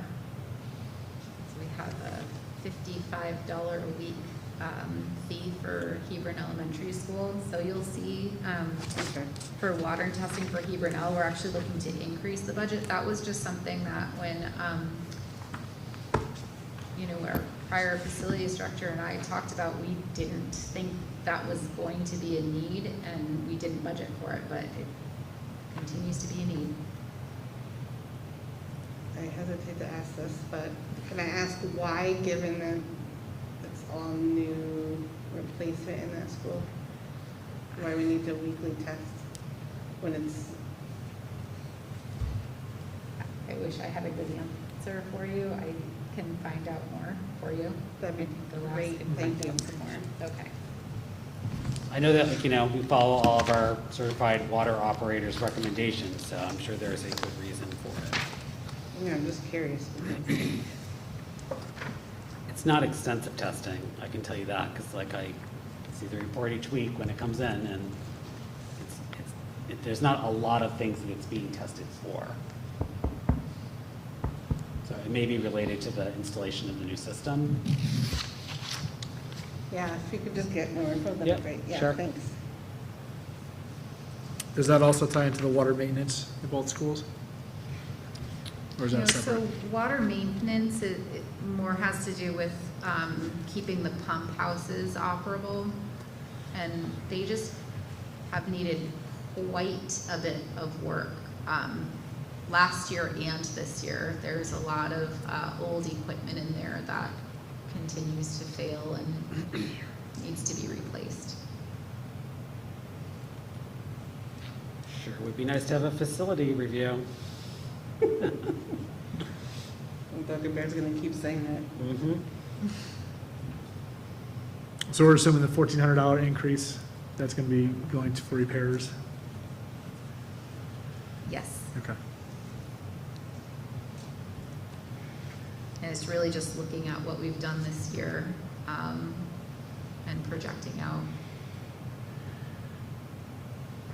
Okay. There's also like quarterly preventative maintenance work that gets budgeted under that line too. So it's not just, you know, straight repairs. It's that contract as well.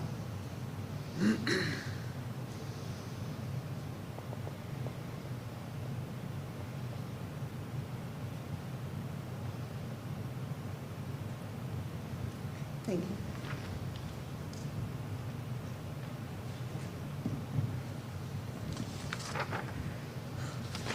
All right.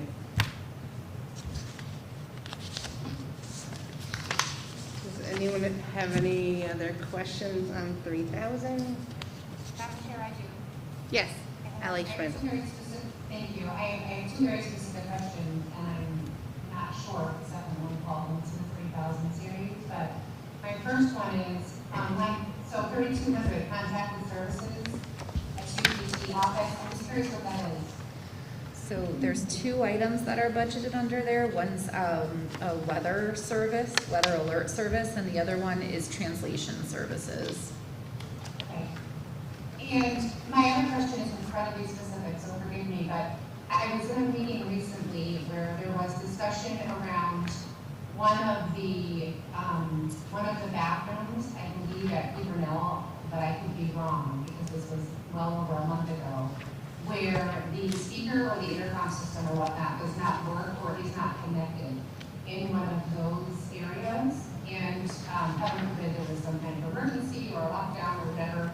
I don't know where that would fall into this budget, but it's something that I just wanted to raise because whatever it was, I'd love for us to fix it. And I doubt that it's super expensive, but I'm not sure where it lands, so I'm kind of looking around in there for it. Yeah, it's not an item that we budgeted for. I know we were working on getting a quote for that work. Do we? Yeah, Mr. McKinney's going to update us. We have loose quotes. Allie, can you hear me? I barely, but it's okay, go ahead.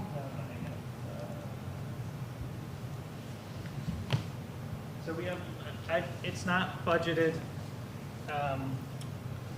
it's not in that budget. It's about, we've recently gotten quotes with loose numbers at about $3,000 per building. Part of the issue being that it's not specifically just one bathroom, but there's, I think, 3 to 4 bathrooms, and we looked at both buildings as well. So there's probably about 6 spots to hit across the 2 buildings. So our thought there, Ally, is that this need came up after the budget was pretty baked, and we felt confident that we would be able to do a line item transfer later in the spring and look to do this work sooner rather than later.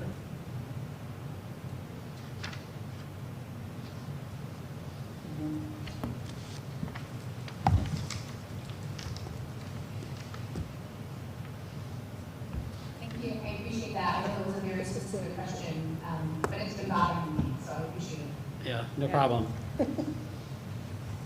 So I have a question about,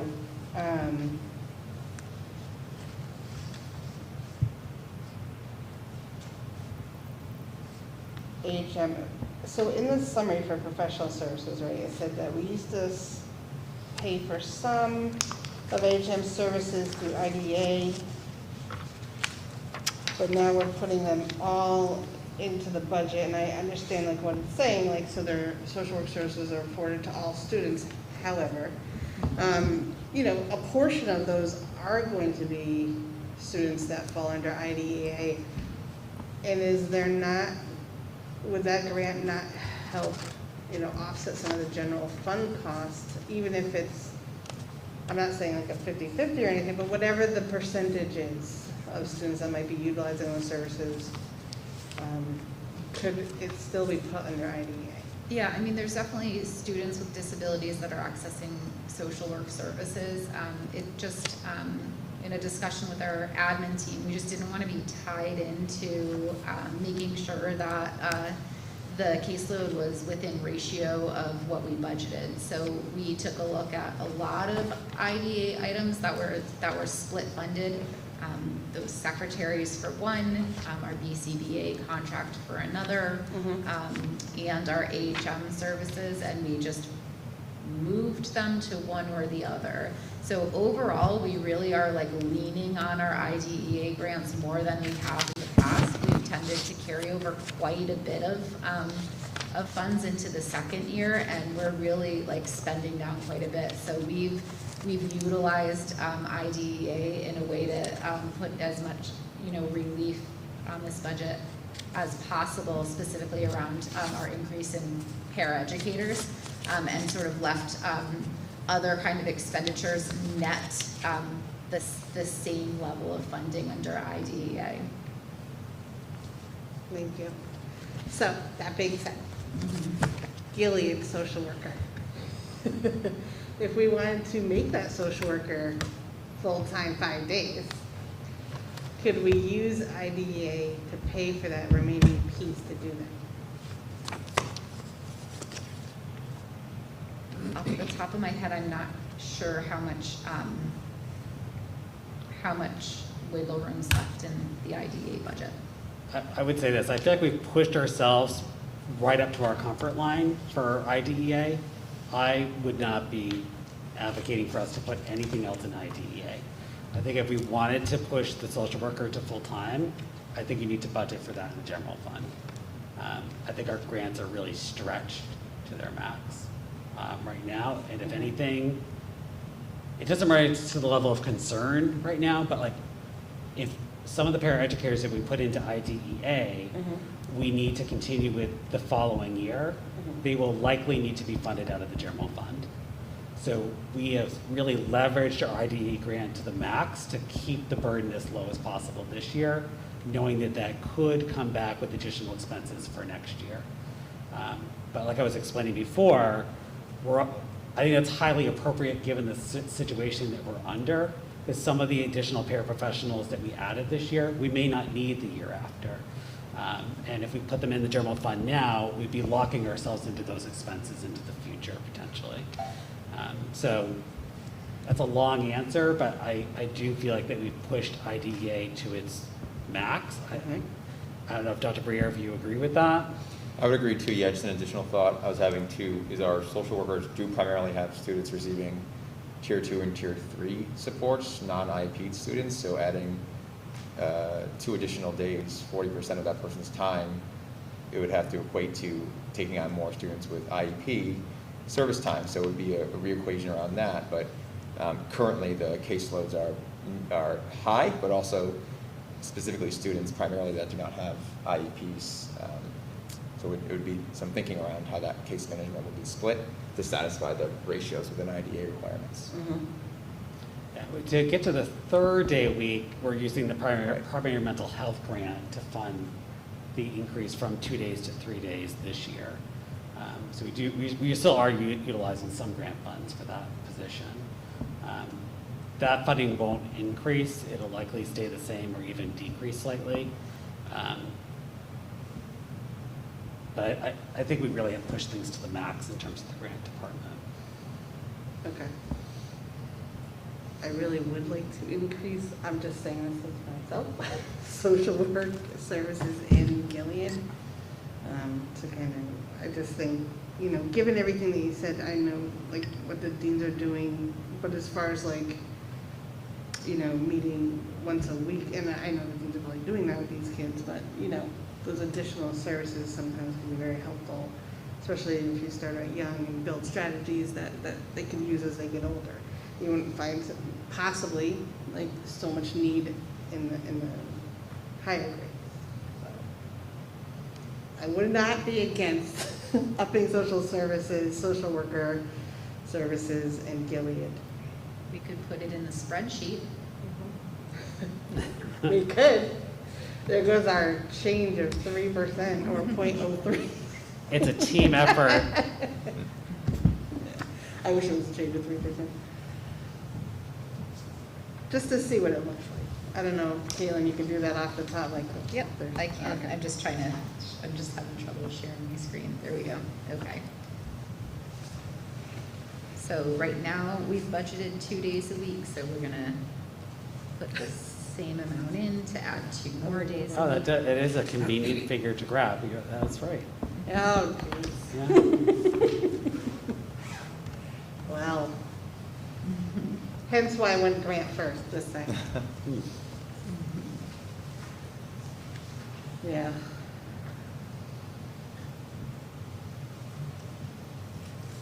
Do you want to go around the table? Sure. Alex got first.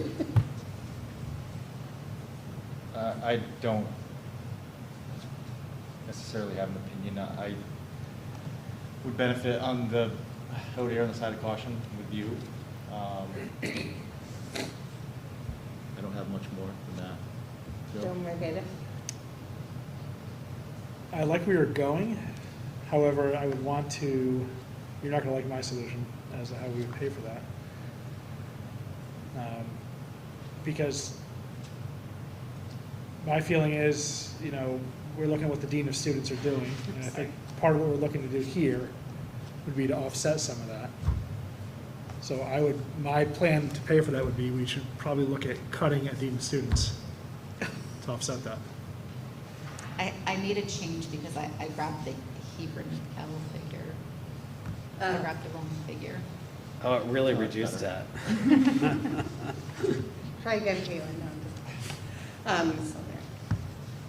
Not to offset it, but, so we have students, I'm sure, at Gilead, I know at Hebron that see the social worker like once a week, right? So they'll work on strategies or those kind of things. That professional licensed person could like help with them, right? Like cognitive behavioral therapy, whatever it is. So that was my thought on that, to like build those strategies up. I think like the Dean of Students are doing like the day-to-day, like if you have to pull out a student, or if we have a mobile crisis team coming in and that's a 3 to 4 hour event, like they're handling those situations, like with not only the parent, the hospital, the emergency workers and the student. But this would be more of like an ongoing strategy. My thought, I'm not a therapist by any means, but or a social worker, but like strategy building. Yeah, my thought would be, I'd rather utilize the money to reduce classroom sizes, add a classroom, instead of looking at reducing teachers. I think that would help as well, because if we know that these students, I want to make sure that teachers are not overburdened. Adding a teacher? Yeah. I mean, in lieu of doing it this way, I'd rather go with smaller class sizes. Because if we're talking about behavioral issues, we're probably better off with smaller class sizes versus trying to get, as we get closer and closer to our max classroom size. Like in 2nd grade? What's that? As in like 2nd grade, because we're very close. Yeah, I mean, that's, if we're looking to do that, I think that there's more impact today with that. I mean, right now, I would say that would probably be more of a concern at this point, my opinion. Nikki Matthews, I'll finish this, I started with you. So being new, it's a lot to digest and try to parse out what belongs where, and also considering that we're not actually education specialists for the most part on the board. So that went from 2 days to 5 days? Yes. How much would it help you? No, I'm sorry, 3 days to 5 days. It went 3 days to 5 days, okay. How much would that help you, Mrs. Iriano? That was going to be my next question. Like, because obviously you would love to have it 5 days a week, right? That'd be awesome. And I'll just say this, we explored with a PHMP grant to do 4 days a week, and that's not an option. in terms of like staffing and childcare costs and things like that Okay. for employee, like, it's either like stick with 2 All or or 3 nothing. days or 5. Okay. So I just also want to put that out there. And Mrs. Uriano, maybe in your answer also just priority of Guiding like her the answer. dean. No, just like we brought up the dean, so prioritizing like the dean versus full-time social worker. Dean would be my priority over full-time social worker.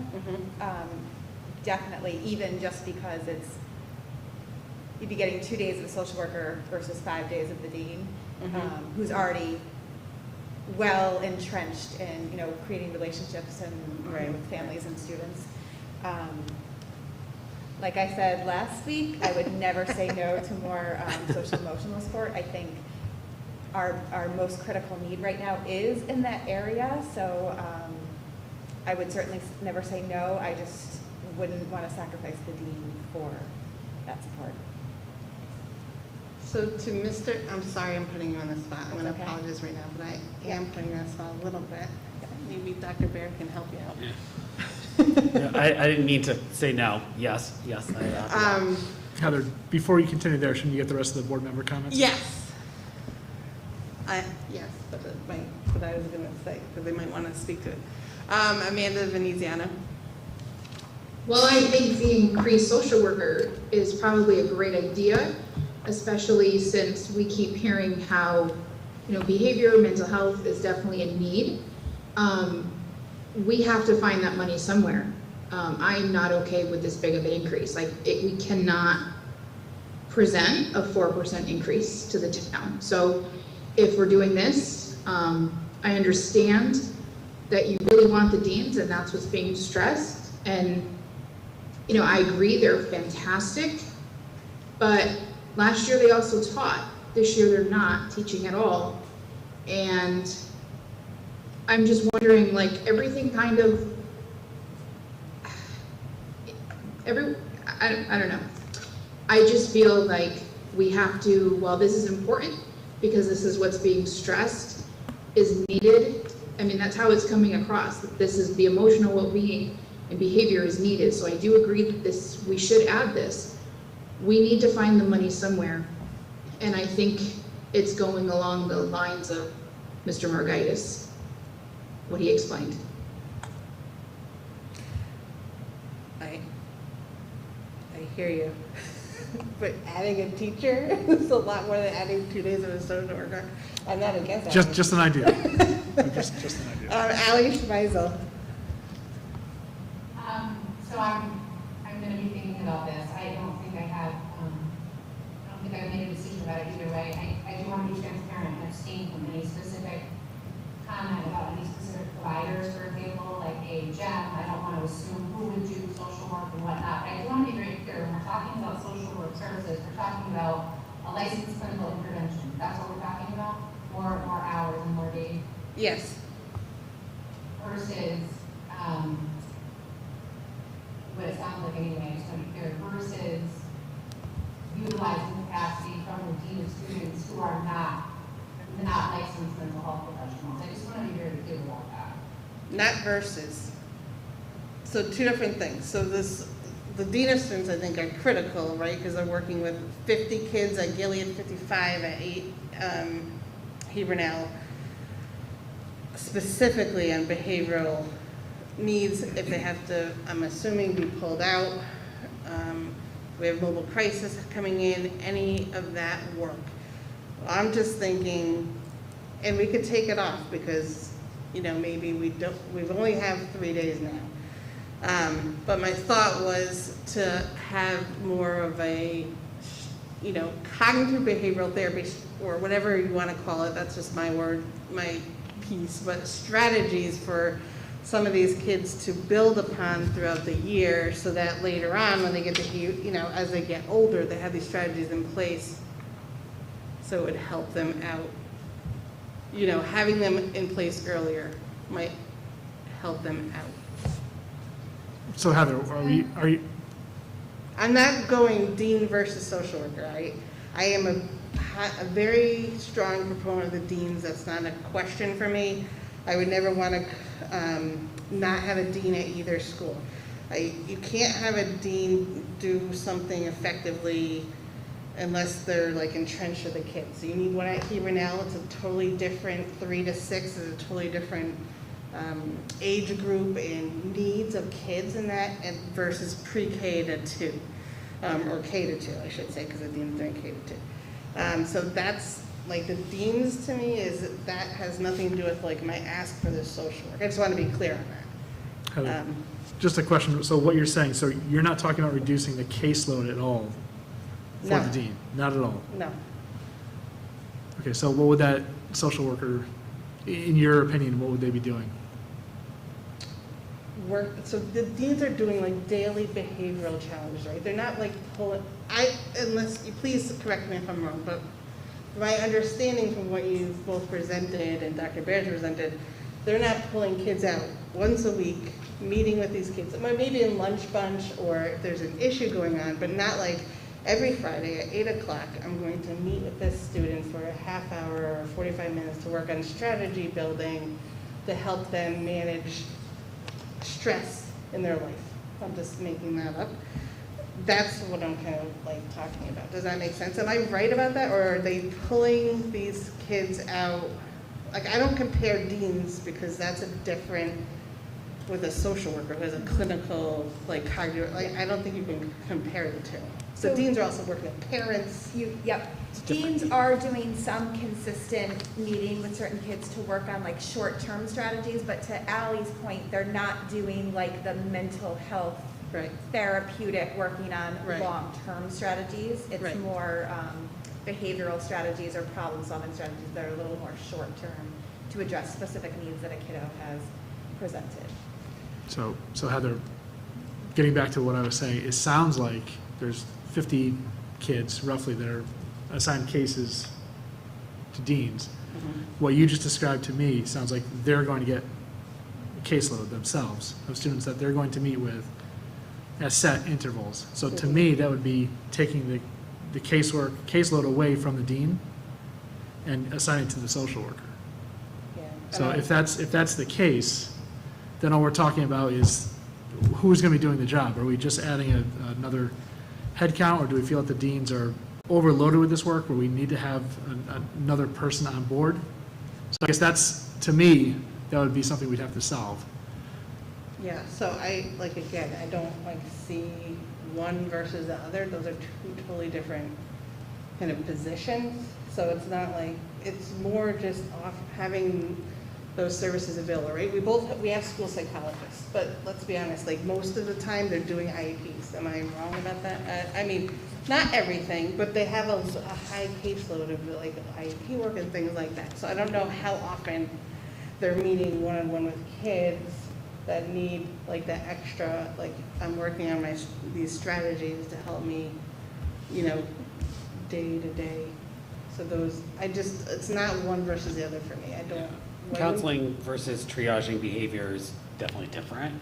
I think that we've designed the budget to address the need. So I think that we would never turn down more counseling services because we could always offer more counseling services. We could always increase that service. But in terms of designing the budget, I think it's been designed to address the two different needs. I think there's more of a need for the dean type service here than there is for the increase in social worker. But we would put if we were to get more social worker capacity, we would put it to good use. Right. But it's similar to how I spoke about the world language. It'd be a nice one. It didn't get to the threshold of we're going to put it in the budget. But it was something we talked about when we put the budget together. The deans is just not something we see as anything we could reduce at this time. No, and yeah. That's not, to be clear, that's not what I was asking. No, I understand that. I was just wanting our kiddos to have as much support that they need for their mental health that we could possibly give them. That's where I'm at, to be honest.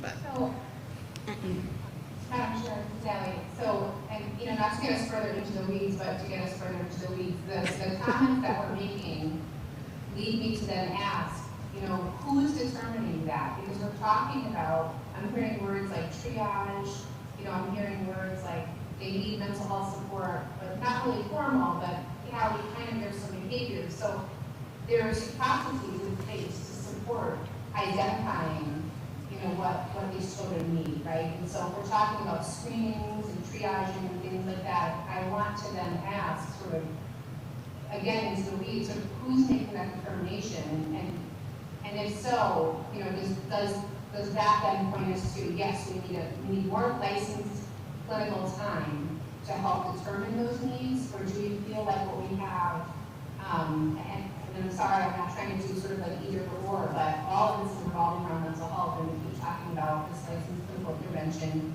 and the dean of students, and so you can't help but compare, because what I'm hearing is that the dean of students are serving or addressing some of the mental health needs of these children. And so I just want to be very clear sort of where in the process when we're talking about a caseload, like what defines a case for the dean of students? Who's kind of making that determination? And I heard someone say it's you know, it can be more of a short-term touch, if you will, to support the student, or is this a longer-term, literally an intervention? So I just want to be very clear about some of the language that we're using and that we're all on the same page in terms of what we're talking about, because those are two very different things. When you're talking about a licensed clinical intervention with a student and, you know, enroll with their family, versus sort of these broader behavioral supports focusing on the overall milieu, if you will. So I just want to be very clear about some of these pieces. Katie, do you want to give any examples? Well, I can talk a little bit about like the different, I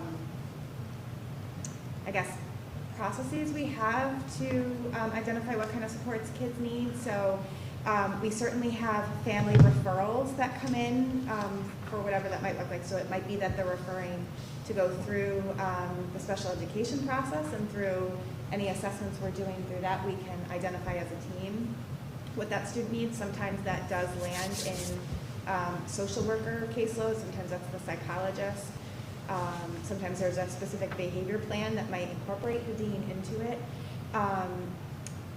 We also have an SRBI process where we look at the DESA that we are administering to our students, and are able to look at that as kind of our universal screen. We can look at referrals, teacher input, even just sometimes it's, you know, things kids are sharing that immediately, you know, become flags that then we, you know, as sort of, we've got a crisis response team that can respond to things that rise to a certain level, and that is the social worker, the psychologist, the dean, myself. Sometimes there's special education caseworkers there, so that we can, you know, sort of triage where that's going to go. One of the things we do run into is AHM, like our social workers are AHM employees. They are not Hebron employees, so they do work under a different set of expectations and responsibilities. So there are portions of, there are things, supports that some of our students need, or interventions that students need that AHM, their employees do not participate in. So there is sometimes where we have to, a student's supports land in the psychologist area as opposed to the social worker or the dean, because our psychologist and our dean are trained in, you know, our PMT, which is our de-escalation safety protocols that AHM employees do not participate in. We also, there's a permission slip required for a student to work with our social worker. That is a little bit different than sort of our process for working with a Hebron Public Schools employee as well. So all of those things sort of factor into how we make those decisions. I hope that answered the question. Thank you. I know it's a lot. I just want to be very clear, because of, you know, there's so much more that goes into this, right? As opposed to kind of this deal, right?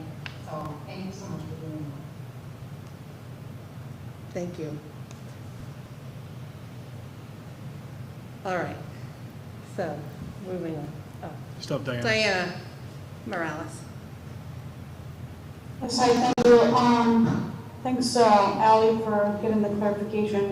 You know, being that this is my first year going through this exercise, just trying to get some clarity around even just forming an opinion on the budget increase. Being that I'm in the business world, In my opinion, anything under 5% is considered really awesome for any increases nowadays, especially with inflation and the world, the economy, and the direction we're going into. So I personally think we should add both of those resources. That's my opinion. Our kiddos' mental health is number one, and if that's a resource that is a must and it's a need, I think we should add it. Thank you. That was a lot. I mean, we can take it out for now. I mean, we're not going to vote on the budget tonight, obviously. But I want to come back to it. And that's what I'm going to say. I'm going to bring it up again. But not at the expense of the deans. Because to me, those are two different, like Ally said, they're two different specialties, if you will, for lack of a better word. Is there anything else in 3,000 that anyone has a question on? Or, I mean, a discussion on? I do, sorry. The school position, I know I remember, I think I asked about this last year, it has to be a position, right? It cannot be an APRN. It does, yep. And who was our school position? Dr. Carrie Strime. Okay, I just dawned on me, okay. And does she, this fee, if you will, I don't know if there's like some supervisory pieces, or but does any sort of professional development or training or anything fall under that $2,000? I asked just because of COVID and everything going on in the world. I'm just curious. Do you want me to speak to it a little bit? Yes. Deborah? Yep, so we did, a couple of years ago, actually, we looked at the 2,000 stipend in comparison to some of our neighbors and actually districts across the state. And it's a fairly reasonable stipend we determined based on that quick analysis a few years back. Same time, Ally, we actually asked the same questions. What is the job description? What are the roles and responsibilities of a district position? And we found out that it looks very different from one district to the next. So we consult and rely on Dr. Strime as medical needs and questions arise across the school year. During the pandemic, we've relied actually, frankly, more on Russell from Chatham Health for regular communication than Dr. Strime, but she is always there in our back pocket should we need to rely on a medical doctor. Thank you. Mm-hmm. Thanks.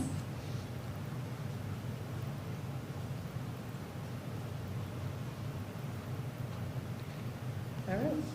Anything else in 3,000? Anyone, Ally, Amanda, or Diana, any other discussion on 3,000 series for now? I don't have anything. Okay. Anyone else here? So my suggestion is that we stop here for tonight in 3,000, and we'll pick up next Thursday our special budget meeting. Like that'll be our special meeting on the budget, and we'll start at 4,000 and see how far we get. We did good tonight, I think. Could I ask just a clarifying question? Is that all right? Of course. All right. So at one point, we had said that we were not going to meet on the 27th. And that was, Mr. Margaitis had a conflict on that night, and then he informed us, no, he doesn't have a conflict on that night. Unfortunately not. Sorry about that. So I'm just wondering if we want to put that back up on the website as a potential special meeting night, so we could continue rather than taking a week off if we're not done by then. Could be that could be the forum at this point. Yes, I mean, we could put it on there, but we could call a special meeting anytime, 48 hours. Yeah. But if you want to say potential, I mean, I'm fine with the 27th. Yep.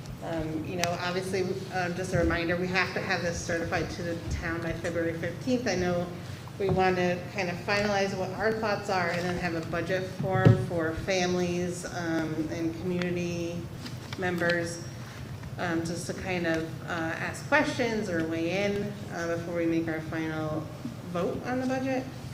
So if everyone's okay with adding the 27th potentially, so this will be, honestly, every Thursday we'll be able to see each other and work as a team. Does that work for Alex? Sounds good. Yeah, I think it looks fine. Joe, no, sorry. Yes. That works. Great, I'll have Rachel add it back to the website. Okay. Thank you. Thank you guys for everything tonight. All right, so back to the agenda. We are on committee updates, and I know we've kind of put most of the committees on hold while we're doing the budget, but we'll go through. So policy committee, we have not met. Resource management committee,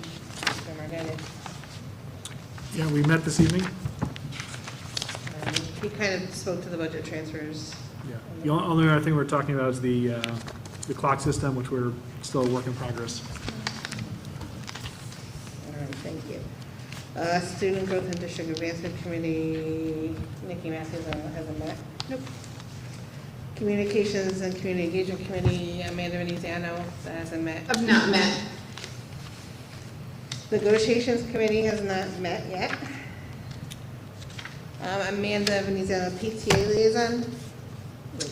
They did just meet, and if you go on the PTA Facebook page, they have listed all of their minutes there, and they do have their activities that they're planning for the rest of the year. They are working on a yearbook. There is no yearbook for GHS this year, just Hebron.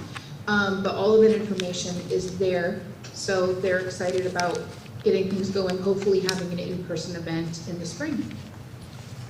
All right, Can we go back to negotiations just for a second? Sure.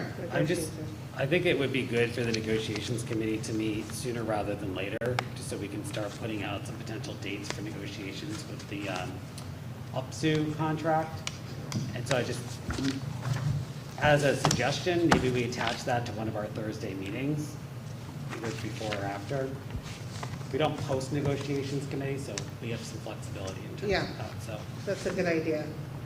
I'll email everyone in the negotiations committee and see what your availability is, even if it's, not a long meeting, but just to get our bearings, because we did receive some communication. Yeah. That's a good idea. School readiness liaison? We didn't have a quorum, so Oh, we I'm just. sorry, there was no quorum, so we did not meet. Oh, okay. Next meeting is February 17th. All right, thank you. So wellness committee, I know Nikki Matthews and Ally Schmeisel are both on there. Do you want to go ahead, or? Yes, we met and welcome to my colleague joining as my fellow wellness committee liaison. We did talk about the health curriculum update and sort of those, that progresses. There's potential CPR training coming up in the spring. There was some discussion about AHM's New Year review campaign. And I know that this was mentioned in the previous meeting, but there are a couple of school staff that are now going to get trained as PCR trainers, which I questioned first reading of her, which is that suicide prevention gatekeeper training. And then there was some really good discussion around, supporting staff wellness and mental health at this time. And I'll just look to Dr. Weir and Nikki for anything they'd like to add.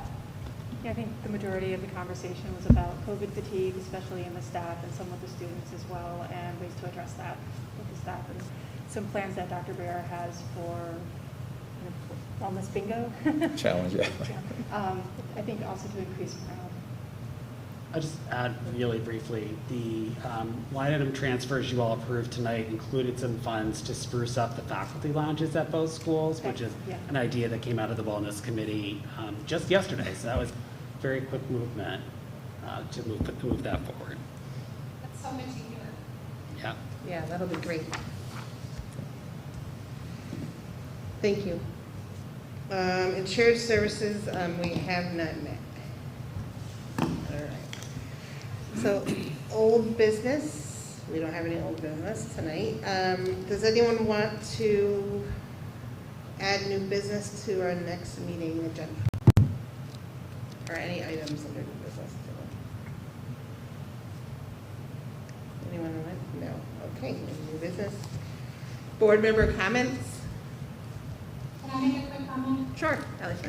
I promise I'll be fast. I know it's late, but during the weird black ice debacle that happened in the last couple of weeks, I just wanted to throw it out there that I just, I'm sure that there was a lot behind the scenes going on to sort of get through that. It came up on us really, really quick. I was on Route 66, the 85, sort of watching all these people sliding, and you know who wasn't sliding and who was incredibly safe was our amazing bus drivers. And so I just feel like I want to say that out loud and thank them so much, for just keeping our kids safe. And I'm sure that there was a lot of communication and coordination going on that morning. And so whomever was involved, I just want to say thank you for that because it did come on really quick.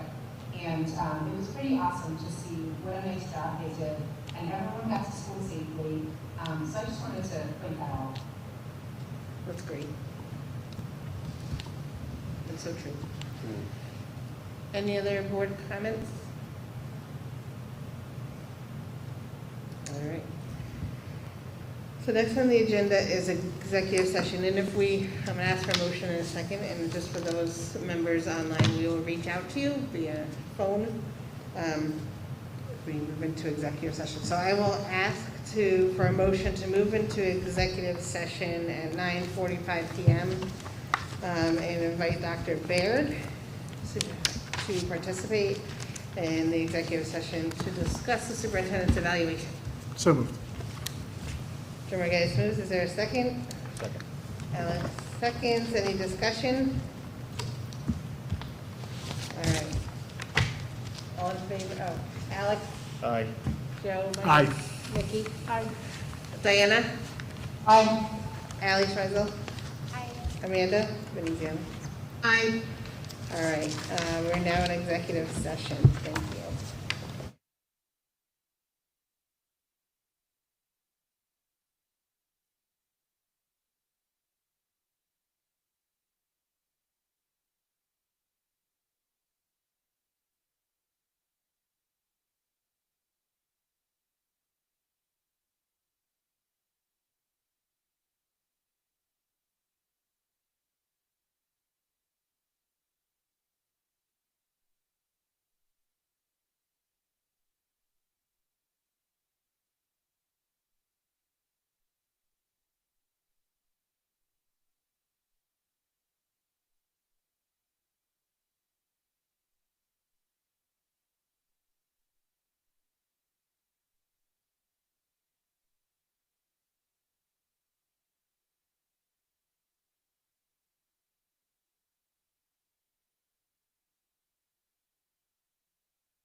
We are back from executive session and declare us back in open session at 10:13 PM. As it is after 10 o'clock and per our policy, we need a vote to extend our meeting past 10 o'clock and then adjourn. Is that Amanda? All right. Amanda moved. Is there a second? Second. Joe Margetta seconds. Any discussion? All right. Alex Crawford. Aye. Joe Margetta. Aye. Nikki Matthews. Aye. Amanda Veneziano. Oh, you can leave everything. Aye. Diana Morales. Aye. Ali Schmeisel. I think she said aye. Okay. Yeah. All right, There you sorry, I go. didn't hear you, thank you. Okay, and now that we did that, I am going to adjourn the meeting, I actually don't have to make a motion for that, at 10:14 PM. Thank you all very much. Good night. Have a good night. Tom, you sure you don't want this taken off? No, our team has figured out that because there's no kid stuff happening in the room first Okay. thing in the morning, and there's so much stuff here now with the equipment, we just leave it, and then the team comes in and clears